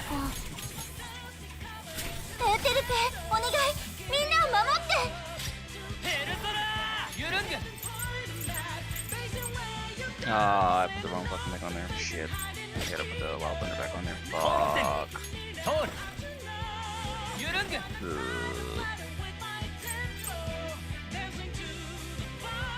受けてみろ。 It's fine. It's fine. This run is got that anyway. 俺は助かったわ。ありがたい。 Right, I don't know if the war that can do on this enough. 咲き誇りなさい。 Fuck! 強め。追い風を今ここに。ハイライト、いけます。 It's the war in the other one. Jesus. 逃げた方がい Okay, い let 時 me もありま reset す。 that. Let me reset this.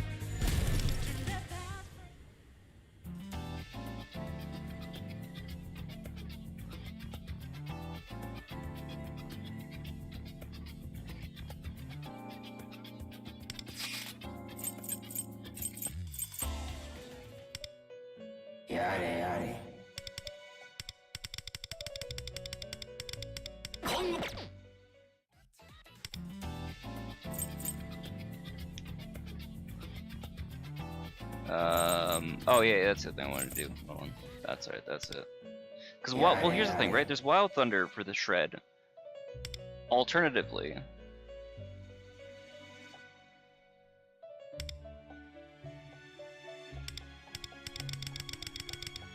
Tarakacho. And I have Rebellion with, Thor. Weird call. It's a matter of what's going to be better overall.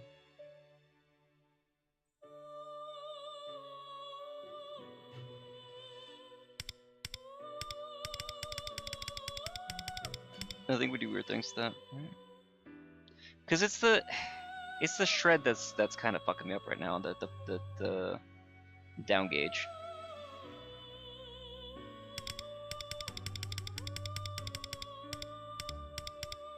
Yeah, I think that's probably better. Normally I would want Tar, but it's a weird set right there. 先陣を切らせてもらうぞ。 Something like that. I don't fucking know, dude. It don't matter. worry about this closer to like Monday, Tuesday. もう Strip, I know.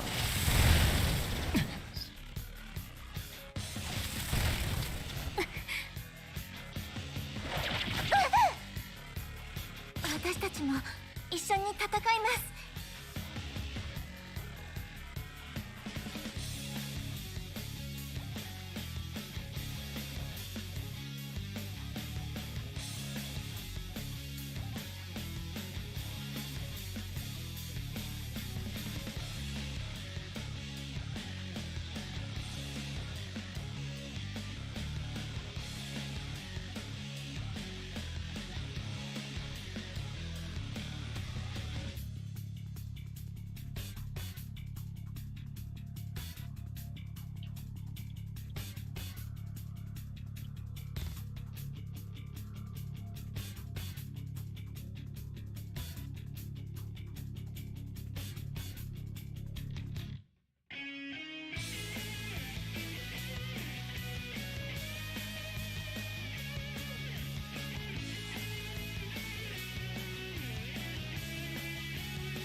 さてどうしましょうか。エーテルペ、お願い、みんなを守って。いや、これで終わり。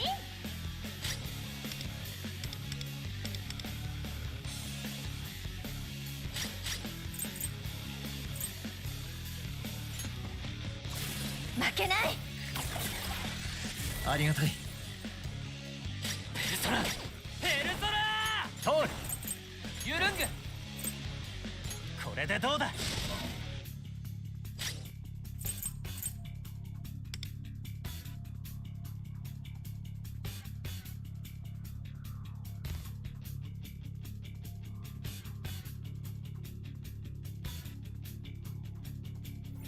力で俺は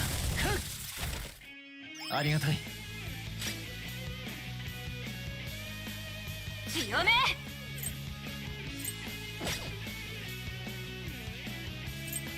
追い風を今ここに。ポリデュークス、受けてみなさい。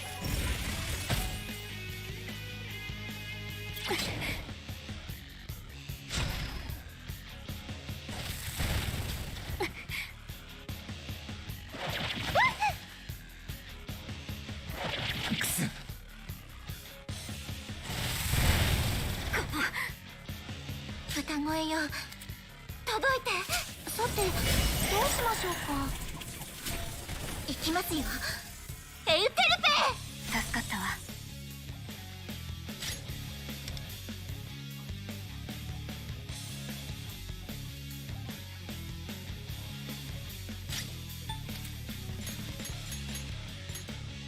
いいよ、これで終わり。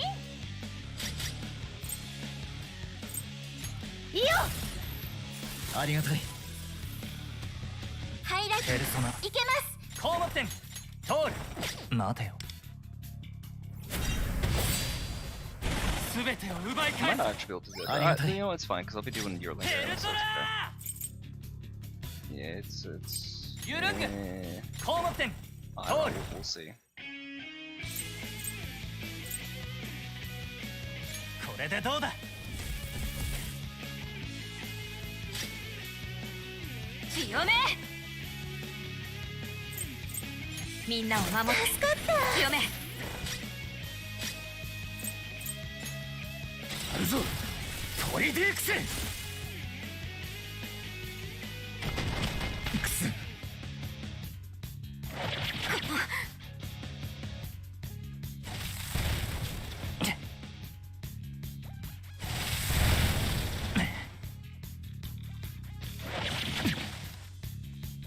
歌声よ届いて。さてどうしましょうか。エーテルペお願い、みんなを守って。負けない。助かったわ。ペルソナユルング受けてみろ。あ、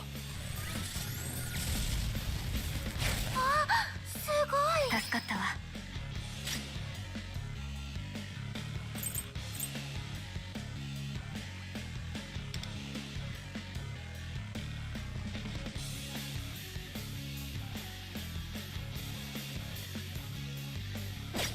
強め。俺はありがたい。咲き誇りなさい。追い風を今ここに。歌声よ響け。いいえ、轟いて。全てを奪い返す。この気は逃さない。食らわせてやる。どんどん行きましょう。この気は逃さない。あ、すごい。受けてみなさい。 Seems really low. I'm gonna roll about the end.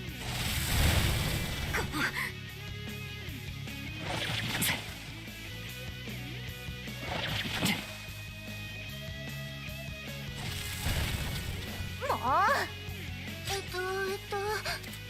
よし、準備。さてどうしましょうか。行きますよ、エウテルペ。よっ、これで終わり。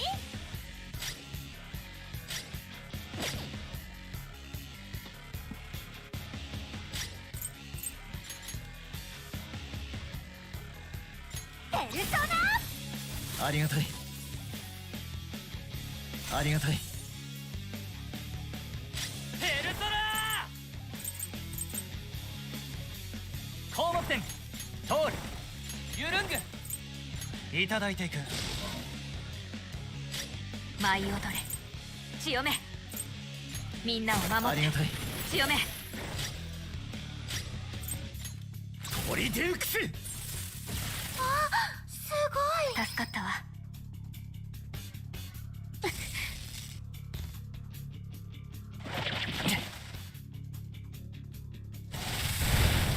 クス。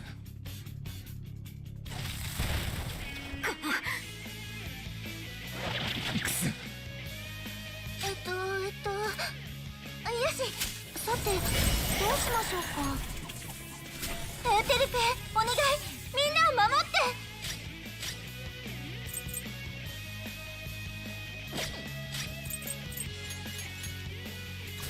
負けない。ありがたい。ハイライトいけます。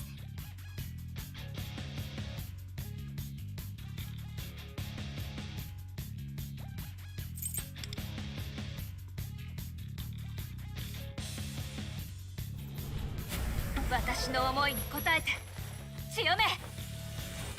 ペルソナ項目点通る。待てよ。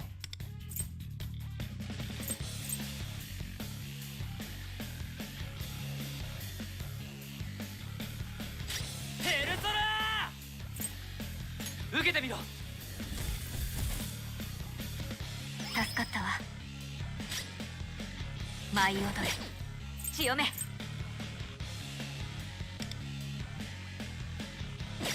咲き誇りなさい。強め。追い風を今ここに。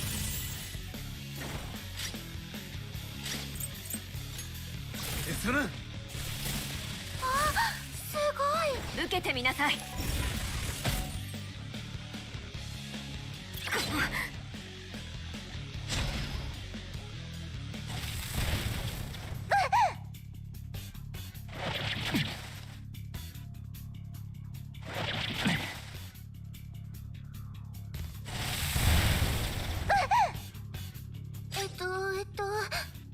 よし、準備できました。さて、どうしましょうか。いきますよ。エウテルペ、助かった。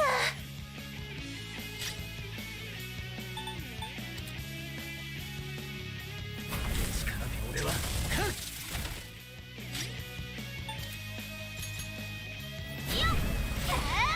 これで終わり。負けない。助かったわ。ペルソナユルング、これでどうだ。助かったわ。強め、みんなを守って。助かった。強め。ハイライトいけます。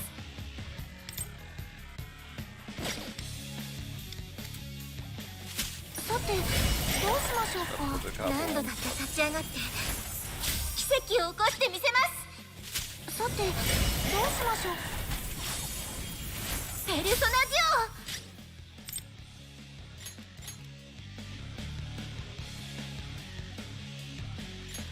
この気は逃さない。この気は逃さない。オ、すごい。食らわせてやる。こ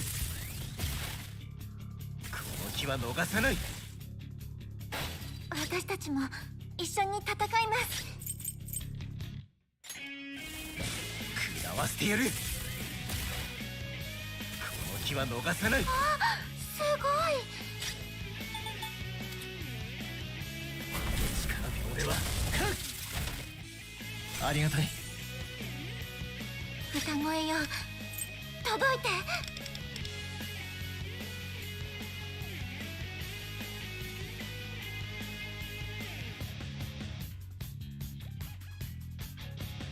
I'm also not paying attention to the defense down. I don't think that these guys are defense 0.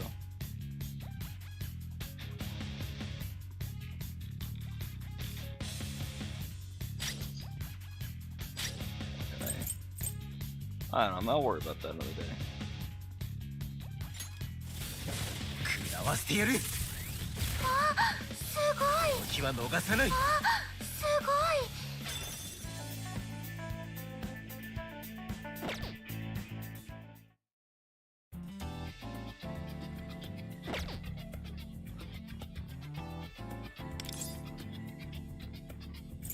Oh, I don't fucking know.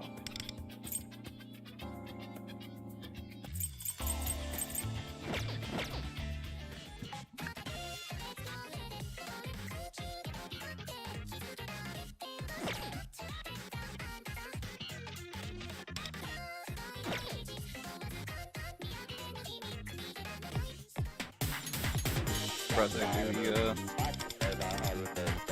down here. いつでも行けるよ。覚悟しなよ。今回は余裕を持って戦えそうですね。よっ、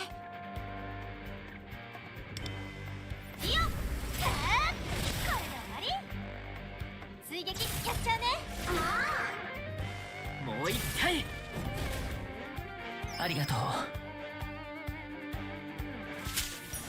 エウテルペ、お願い、みんなを守って。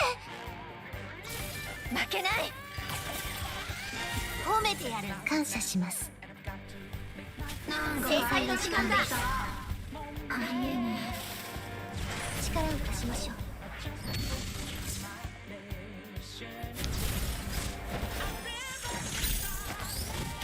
これで決めよう。焼き尽くす。行くぞ、ジュスティーヌ。すぐに排除します。せーの。そうきましたか。いただいていく。来い、オルフェウス。いったー。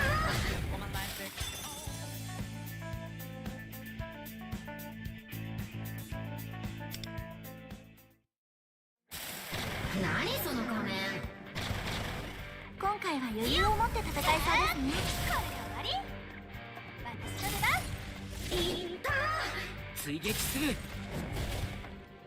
ありがとう。エーテル君、お願い、みんなを守って。負けない。ありがとう。制裁の時間だ。やっべ、力を貸しましょう。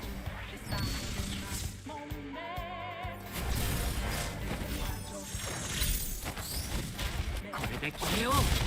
焼き尽くす。行くぞジュスティーヌ、すぐに排除します。ほらほら。そうきましたか。受けてみろ。来いオルフェウス。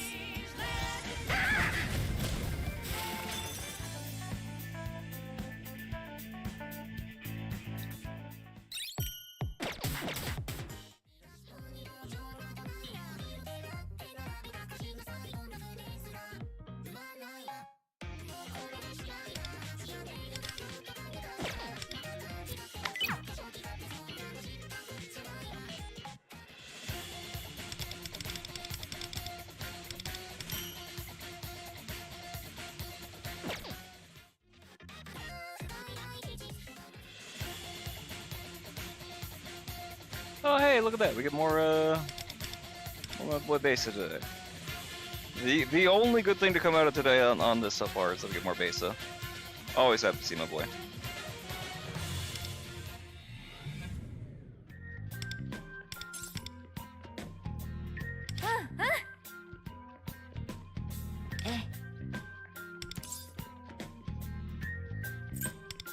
Please tell me put loophole at the top of it.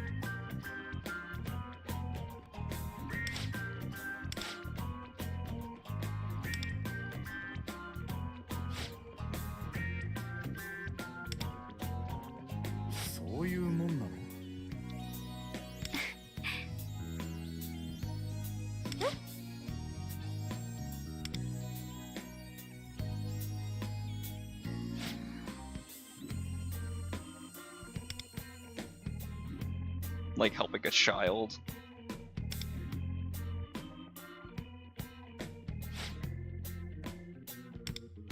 It's amazing! Oh! そうね。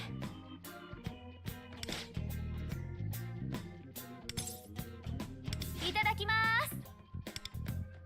Is it even safe to eat? ああ、その Yeah, that's my question.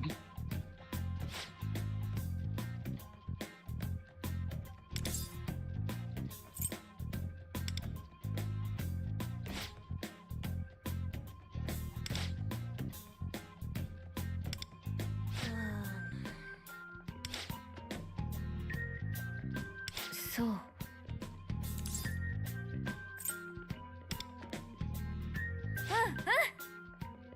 ダメよ。そうだな。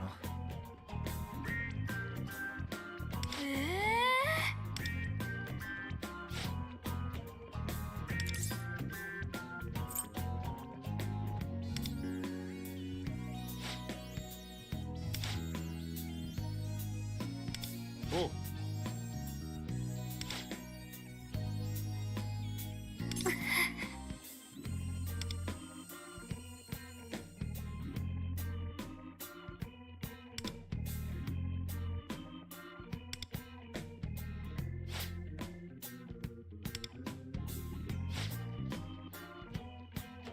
やれやれ。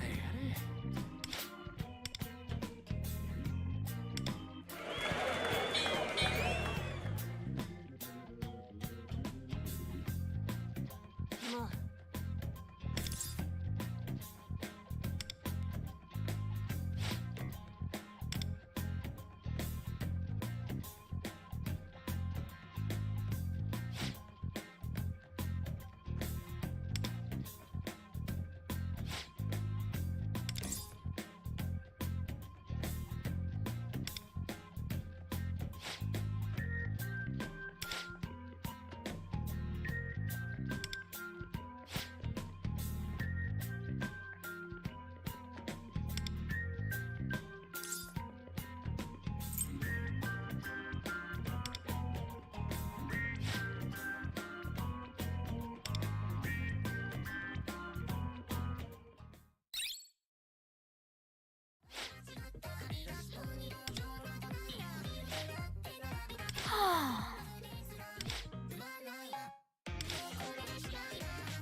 ちょっといい。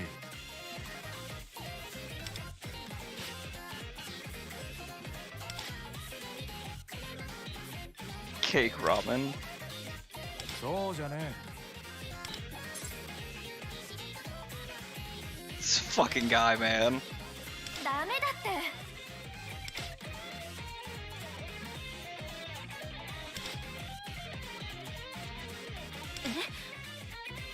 そうそう。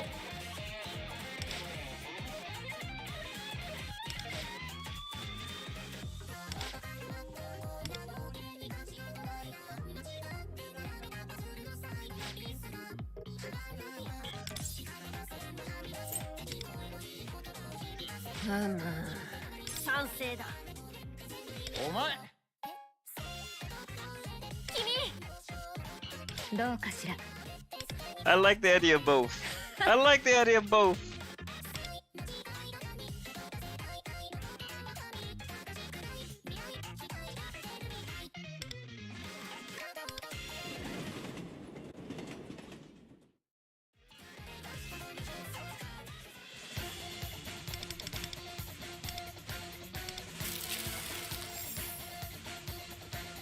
The cake design's not that bad.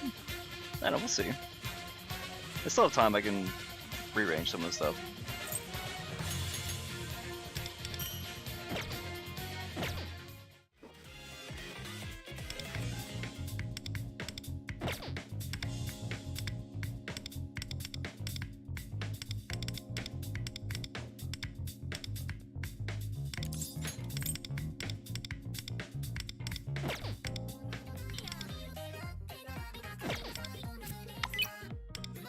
あんたが撮影してくれる動画って一味違うのよね。自分で撮った動画より魅力的な気がする。うまく言えないけど。」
よっせ。よ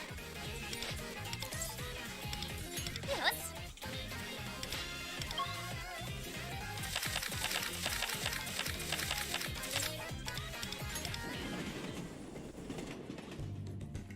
ねえ。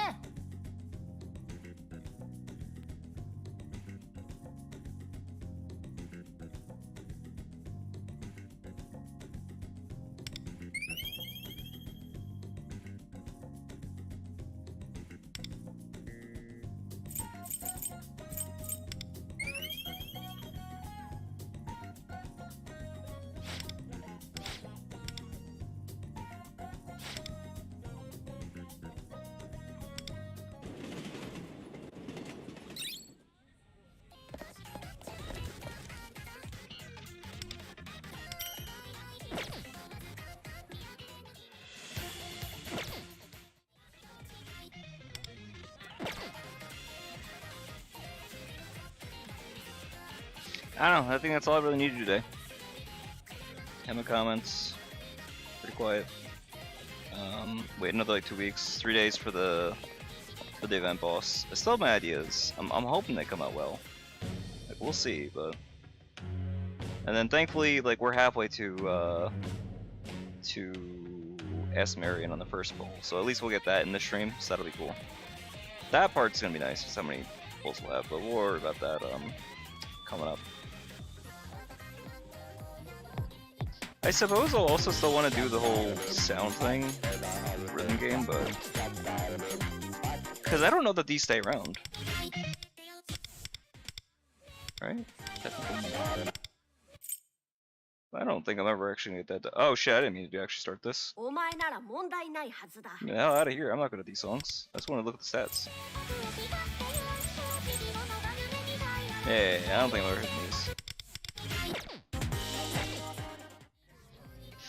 Anyway, I'm gonna call it here. I think that's my best course of action. There's not much else I can really do today. That I haven't already. It's not gonna be farming, and even then, I just want better rotations and stuff like that. And I'll worry about that off stream. I got other things to do. I got Kingdom Hearts to go back to. Oh my god, am I happy to be playing Kingdom Hearts again. I'm about to start Hollow Bastion. I'm very happy about that, and it's been very nice to be able to just comfortably go at that at my leisure and grind when and where and how I want to without any pressure. But that's just a lot of pressure in streaming, especially not mine. It's just I generally don't like doing the longer grinding sessions because it feels rude to people who would theoretically be watching. Unless we have stuff to talk about in the background, but even then. I don't know, I'm excited to get through Hollow Bastion. It'll be interesting. I'm hoping to finish some stuff before all hell breaks loose, because my memory serves the game. It gets harder once you save Kairi. Dear god, that's gonna be fun. But yeah, I will I suppose see you guys all next time, which will be at the latest Sunday, if not tomorrow or Saturday, for more Persona 3 Reload, because we gotta get through the I think like half a month. I don't know if we get all the way to Tartarus. That'll be a bit of a long stream if we try to do that, but it's possible. We'll see. I forget where I stopped and why. I feel like I stopped for a particular reason, because no, that's right. I stopped because it was getting late. I was getting tired, I think, and there was the whole issue with regards to us missing out on that one point that might have thrown us, and hopefully we'll be okay. I think we have the recovery on it. It's the academics, which might hurt us, but I think the only person that we need the max rank academics for is what's her name, is for Mitsuru, but we can't really even date her until like late in the year anyway, so ultimately when's being fine. Something like that. Something like that. I don't know, we'll see. We'll see what we're, you know, gonna do next time on that. And yeah, thanks for everybody stopping by. I hope you guys have a great night. I really hope the devs fix their shit. Kotone's patch ideally is fun, fine, and is you know, more than just chaperoning. Because Kotone has pretty sizable significance to the rest of the P5 cast. I haven't played PQ. If we have time, we could maybe see about working that in on top of it. Because I doubt I'm gonna have enough time to go through all of P3P. Maybe I'll watch a stream of that or something like that. I don't know. I don't have time to do another. I do. What am I talking? Well, I don't know. I have something that's gonna start taking up more of my daytime. So we'll see how that goes. I don't know. We had choices to make. We'll see how they all pan out. Till then, hope you guys have a great night. Peace.